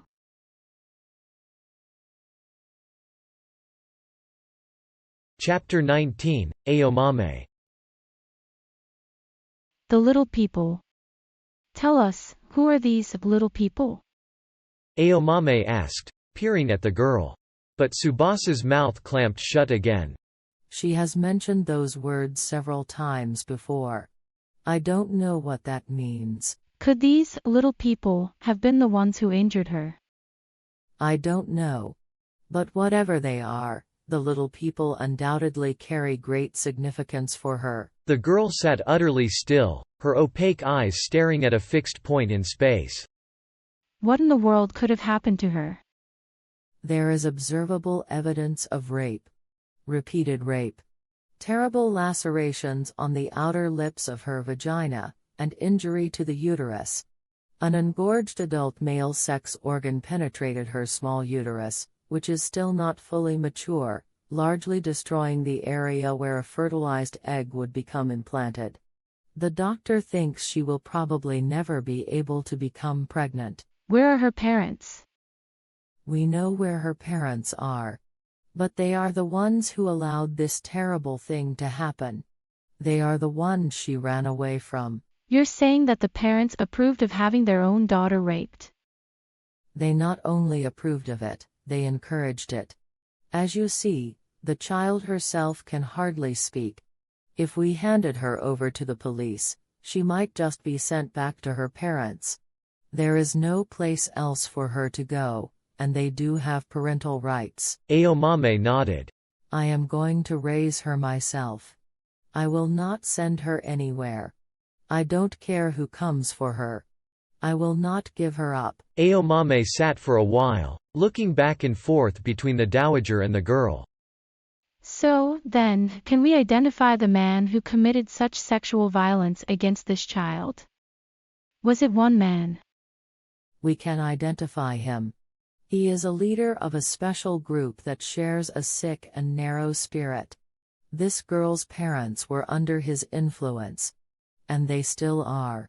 They do whatever he orders them to do. A kind of cult, you mean? Yes, a particularly vicious and dangerous cult. Seeing Tsubasa reminded Aomame of herself at that age. My own will made it possible for me to escape back then. But if I was as seriously wounded as this girl, it may not be possible to bring yourself back. It's called Sakigaki. The group has a guru they call leader. They view him as having special powers, which he supposedly uses to cure serious illnesses, to predict the future, to bring about paranormal phenomena, and such. They're all elaborate ruses, I'm sure. Tsubasa lowered her eyes momentarily when she heard the word, sakigaki, as though reacting to a special sound concealed within it. When she raised her eyes again, her face was as expressionless as before. Sakigaki's guru is the one who raped Tsubasa. Nor is Tsubasa's the only such case. According to our intelligence, the same thing has been done to other girls in the cult. The guru is a degenerate with perverted sexual tastes. Does this guru have a name? Unfortunately, we haven't learned that yet. We don't know what sort of person he is, what he looks like, or anything about his background. We can't allow him to continue unchecked. Whatever it takes, we must liquidate that man. At the earliest possible opportunity, we must move him to another world before he injures someone else. Aomame looked across the table at Tsubasa. The girl's eyes had no focus. But at the same time, we mustn't rush things along. We have to be careful and patient. After Aomame left, Tsubasa and the dowager were asleep in Tsubasa's room. Tsubasa slept curled into a tight little ball in bed. The dowager, still wearing her street clothes, was stretched out in a long chair, a blanket over her knees. She had been planning to leave after Tsubasa fell asleep, but had fallen asleep there. Tsubasa slept with her cheek pressed against the pillow, her mouth slightly open. Her breathing could not have been any quieter, and she barely moved. Soon her mouth began to open wider, and from it emerged, one after another, a small troop of little people. There were 5 of them altogether. When they first emerged, they were the size of Tsubasa's little finger, but once they were fully on the outside, they stretched themselves to their full 1-foot height. They all wore the same clothing without distinguishing features, and their facial features were equally undistinguished, making it impossible to tell them apart. They climbed down from the bed to the floor, and from under the bed they pulled out an object about the size of a Chinese pork bun. Then they sat in a circle around the object and started feverishly working on it. They would stretch their arms out and, with practiced movements, pluck white, translucent threads out of the air, applying them to the fluffy, white object, making it bigger and bigger. Several hours of concentrated work followed, during which time the little people said nothing at all. Their teamwork was tight and flawless. Tsubasa and the dowager remained sound asleep the whole time, never moving a muscle. All the other women in the safe house enjoyed deeper sleeps than usual. Stretched out on the front lawn, perhaps dreaming, the German shepherd let out a soft moan from the depths of its unconscious.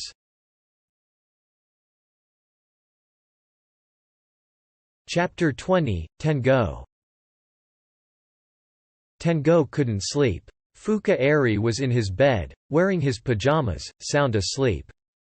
Tengo had made simple preparations for sleeping on the couch, but he had felt not the slightest bit sleepy when he lay down, so he was writing his long novel at the kitchen table.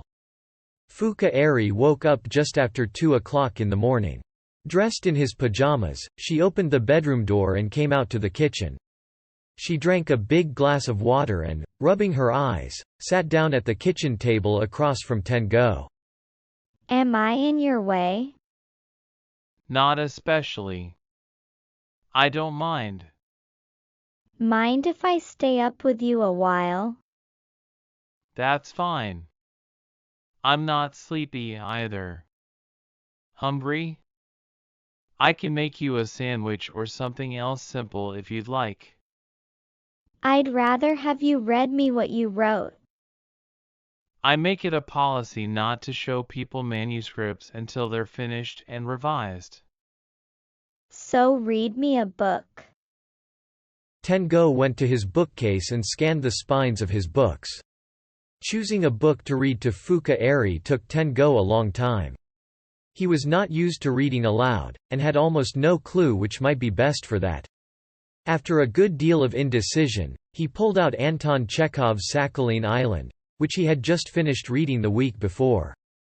They moved into the bedroom. Fuka Eri crawled into bed, and Tengo brought a chair next to the bed and sat in it. He started reading the book aloud. After a short time it appeared that Fuka Eri was now sound asleep. He listened for her quiet breathing. Tengo got out of the bedroom and stretched out on the sofa, pulled a blanket over himself, and tried to sleep. Eventually he began to lose consciousness and was drawn into a deep sleep. He awoke at 8:30 in the morning. There was no sign of Fuka Eri in his bed. He found a note on the kitchen table. "I'm going home." He folded the paper and put it in his desk drawer. His girlfriend is coming today. If she found something like this, she would make a terrible fuss.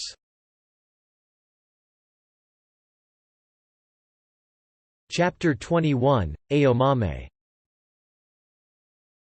Aomame went to the ward library and opened the compact edition of the newspaper on a desk. She searched for articles about Sakigaki. She found only 2 articles. The first article she found had a few pictures of the Sakigaki site. Scattered along the trails winding through the beautiful deciduous forest were wood frame meditation huts where many members dressed in ascetic robes were engaged in religious austerities, nothing more. Nearby, other adherents were engaged in farming. There was an array of well-maintained farming implements and heavy farm machinery. Everything was clean and orderly. There was a nice little dining hall, a lodging house, and a simple medical facility. The 2-floored library was well stocked with Buddhist scriptures and books, among which several experts were engaged in studies and translations. Overall, the place seemed the campus of a small private college. In another article, a cult official answered questions from a newspaper reporter. "We do not have any set, clear-cut doctrine," they explained. "We perform theoretical research on early Buddhism and put into actual practice the ascetic disciplines that were engaged in back then, aiming for a fluid religious awakening. Now, as to our funding, like most other religious organizations, we depend in part on the spontaneous contributions of our believers. Our ultimate goal, however, is to establish a frugal, self-sufficient lifestyle through our farming, rather than depending on contributions." The newspaper reporter added a favorable report at the end of the article. All of the believers, both men and women, were slim, relatively young, and beautifully clear-eyed. They were courteous in speech and behavior. Most of them did appear to be highly educated. The lunch served to him had been simple fare but delicious in its own way, all ingredients having been freshly harvested on the organization's land. Aomame went straight from the library to a café, where she ordered a cup of coffee and used the phone to call Ayumi at her office, on the number that Ayumi had told her she could call anytime. Hi, Aomame, how are you? Fine, how are you? I'm fine, too. I've got a favor to ask if it's something you can do for me. I can't think of anyone else I can go to for this. Sure.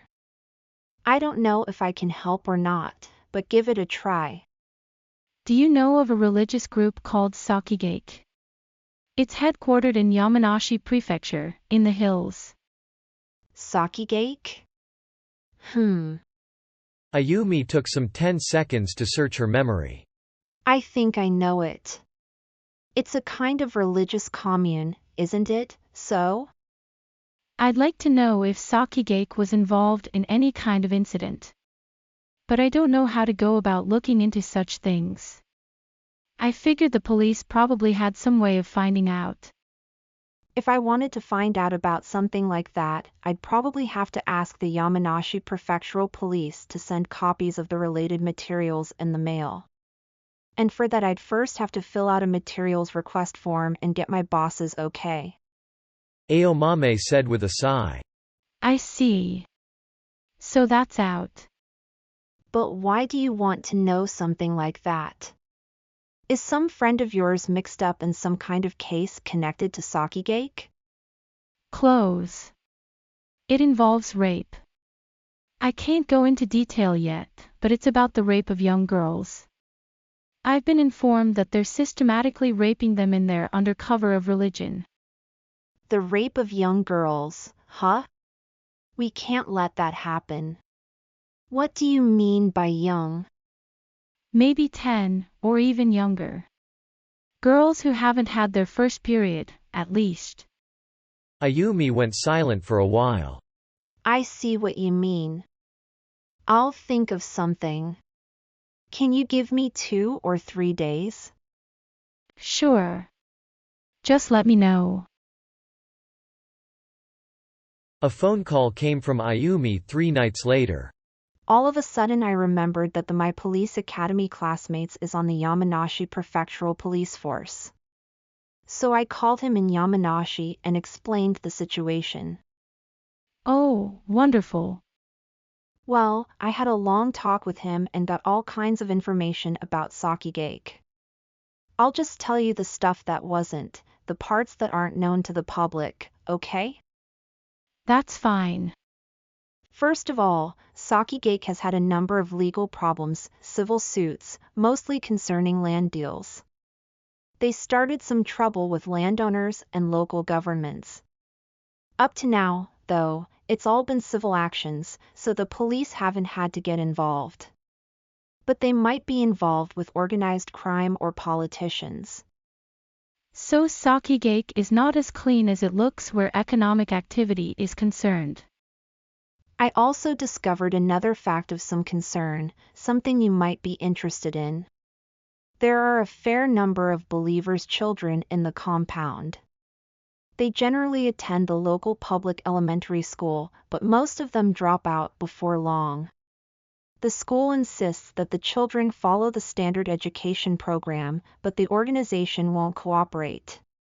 They tell the school that some of their children simply don't want to go there, that they themselves are providing an education for those children, so there is no need to worry about their studies. Aomame recalled her own experience in elementary school. The kids probably feel out of place in a public school. Yes, but according to the teachers, almost all of the Sakigake kids seem to go through the same stages and exhibit the same symptoms. They show up normal in first grade, just bright, outgoing children, but year by year they grow less talkative, their faces lose any hint of expression. Eventually they become utterly apathetic and stop coming to school. These were the same symptoms Tsubasa had, Aomame thought. Extreme apathy, lack of expression, barely talking. The kids in Sakigake may be abused, systematically. Maybe including rape. But the police can't make a move based on unconfirmed accusations by an ordinary citizen. Anyhow, thanks. This is really useful information. I'll have to find a way to thank you. Never mind that.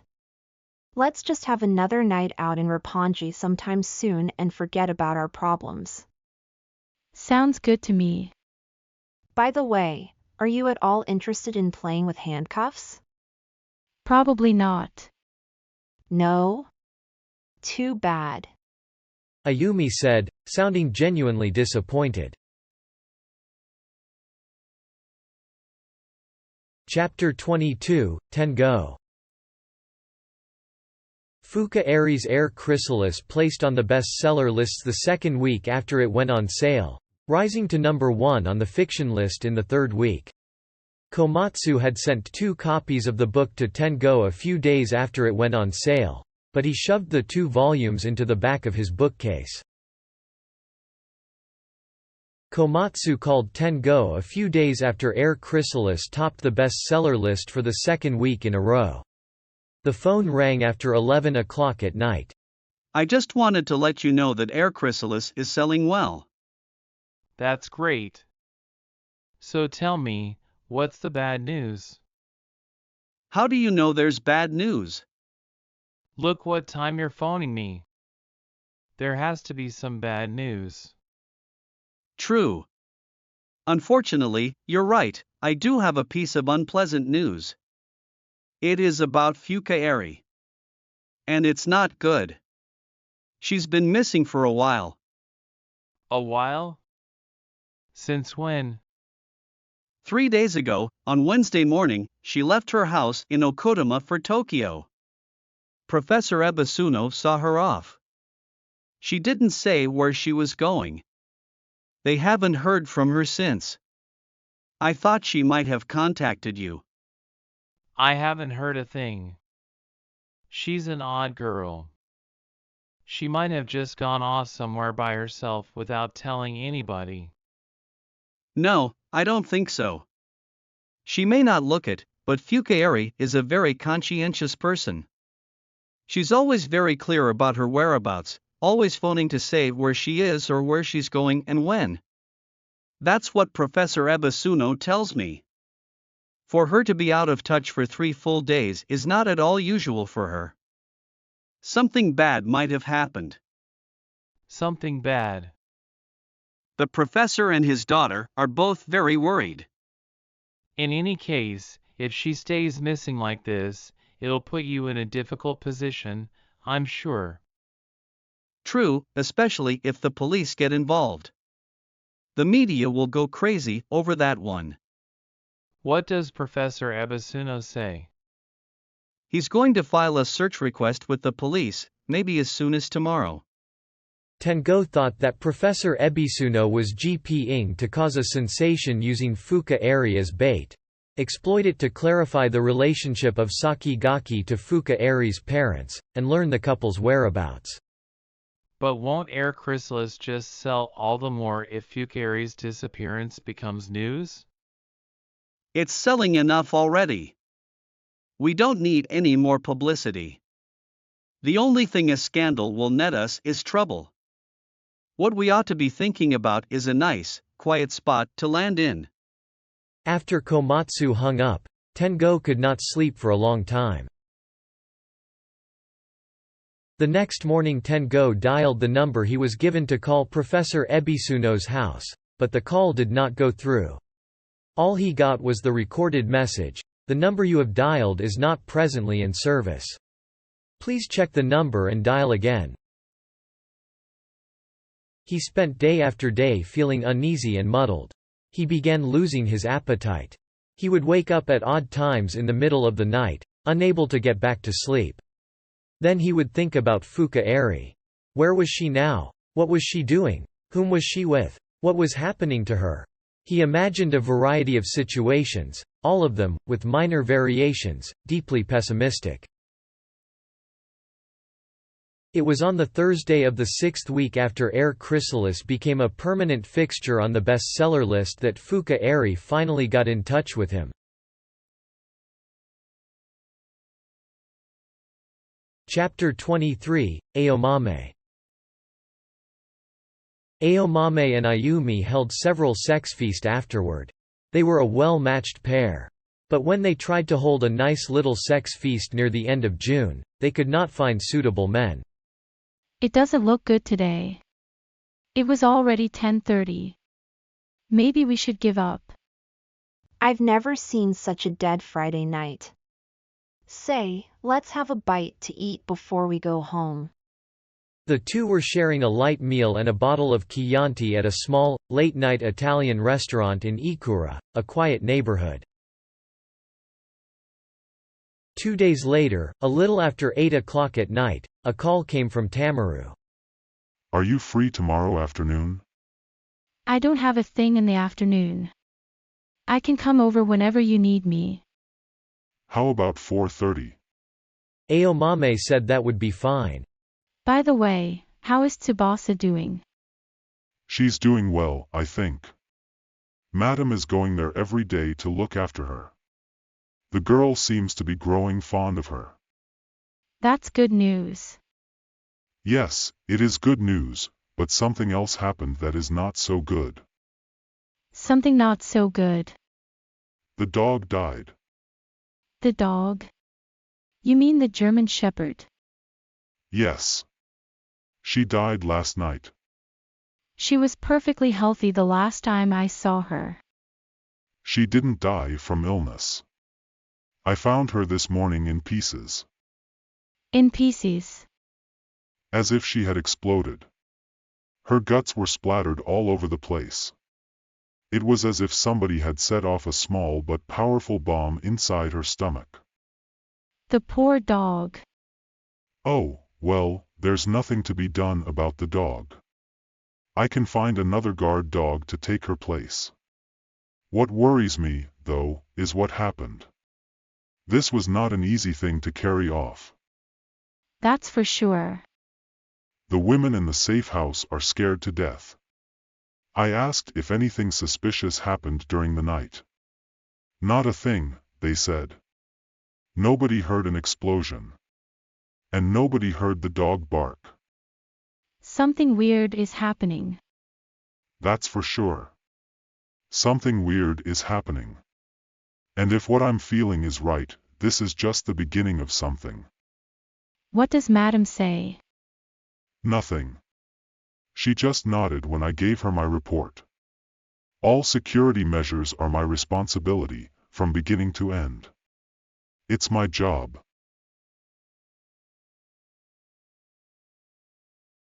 Chapter 24, Tengo. Just before noon, Tengo was headed out to the local market when he noticed a brown padded envelope in his mailbox. He tore it open to find a single bare 60-minute TDK audiotape cassette. No letter, no label. Back in his apartment, Tengo set a radio cassette player on the kitchen table. He inserted the cassette into the player and pressed the play button. There was no sound at first. This lasted for some time. Then, without warning, Fuka Eri began to speak. Tengo. She cleared her throat again. She seemed tense. Then she started talking. I should write you a letter, but I'm bad at that, so I'll record a tape. It's easier for me to talk this way than on the phone. Somebody might be listening on the phone. Tengo listened to the end of the voice message and stopped the tape. He had grasped the three main points of her message. First of all, she had not been abducted, but was merely in temporary hiding. There was no need to worry about her. Secondly, she had no intention of publishing any more books. Lastly, the little people possessed no less wisdom and power than Professor Ebisuno. Tengo should be careful. While drinking his coffee, Tengo listened to it again from the beginning. But there were no new discoveries. What kind of place could she be in? The recorded background noises provided Tengo with few hints. It was clear that Fuka Eri had gone into hiding on her own initiative. That was obvious from her relaxed way of speaking. The voice message from Fukari relieved Tengo of one worry, but it brought up another. If the little people were, in fact, angry, it stood to reason that Tengo himself would be one of the objects of their anger. But he didn't know what to do to protect himself. Komatsu telephoned after 9 o'clock that night. The police have responded to Professor Ebisuno's search request by formally initiating a search for Fukari. I don't think they'll go so far as to actually mount a full-scale search, though, especially since there's been no ransom demand or anything. The media are not going to let it go so easily, though. I've already gotten several inquiries from the papers. I pretended to know nothing, of course. But isn't this working out the way Professor Ebisuno planned it from the beginning? Well, maybe so. But to some extent we knew what he was up to right from the start. He wasn't hiding his plan from us. In that sense, it was a fair transaction. In other words, your plan was more or less hijacked by Professor Ebisuno. I suppose you could say that. Ultimately, his agenda trumped mine. Do you think Professor Ebisuno will be able to make things work his way? Well, he certainly thinks he can. He knows how to read a situation, and he has plenty of self-confidence. But there's a limit to what one person can do, even the most outstanding individual. So you'd better tighten your seatbelt. Not even the tightest seatbelt is going to do you any good if your plane crashes. No, but at least it makes you feel a little better. To tell you the truth, I am feeling sorry I got you involved in this. Don't worry about me. I don't have a thing to lose, no family, no social position, no future to speak of. I'll get in touch with you if anything else comes up. Komatsu terminated the call.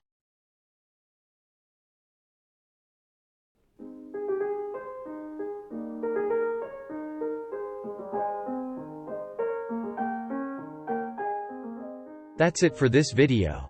If you enjoyed it, please subscribe and like. See you again.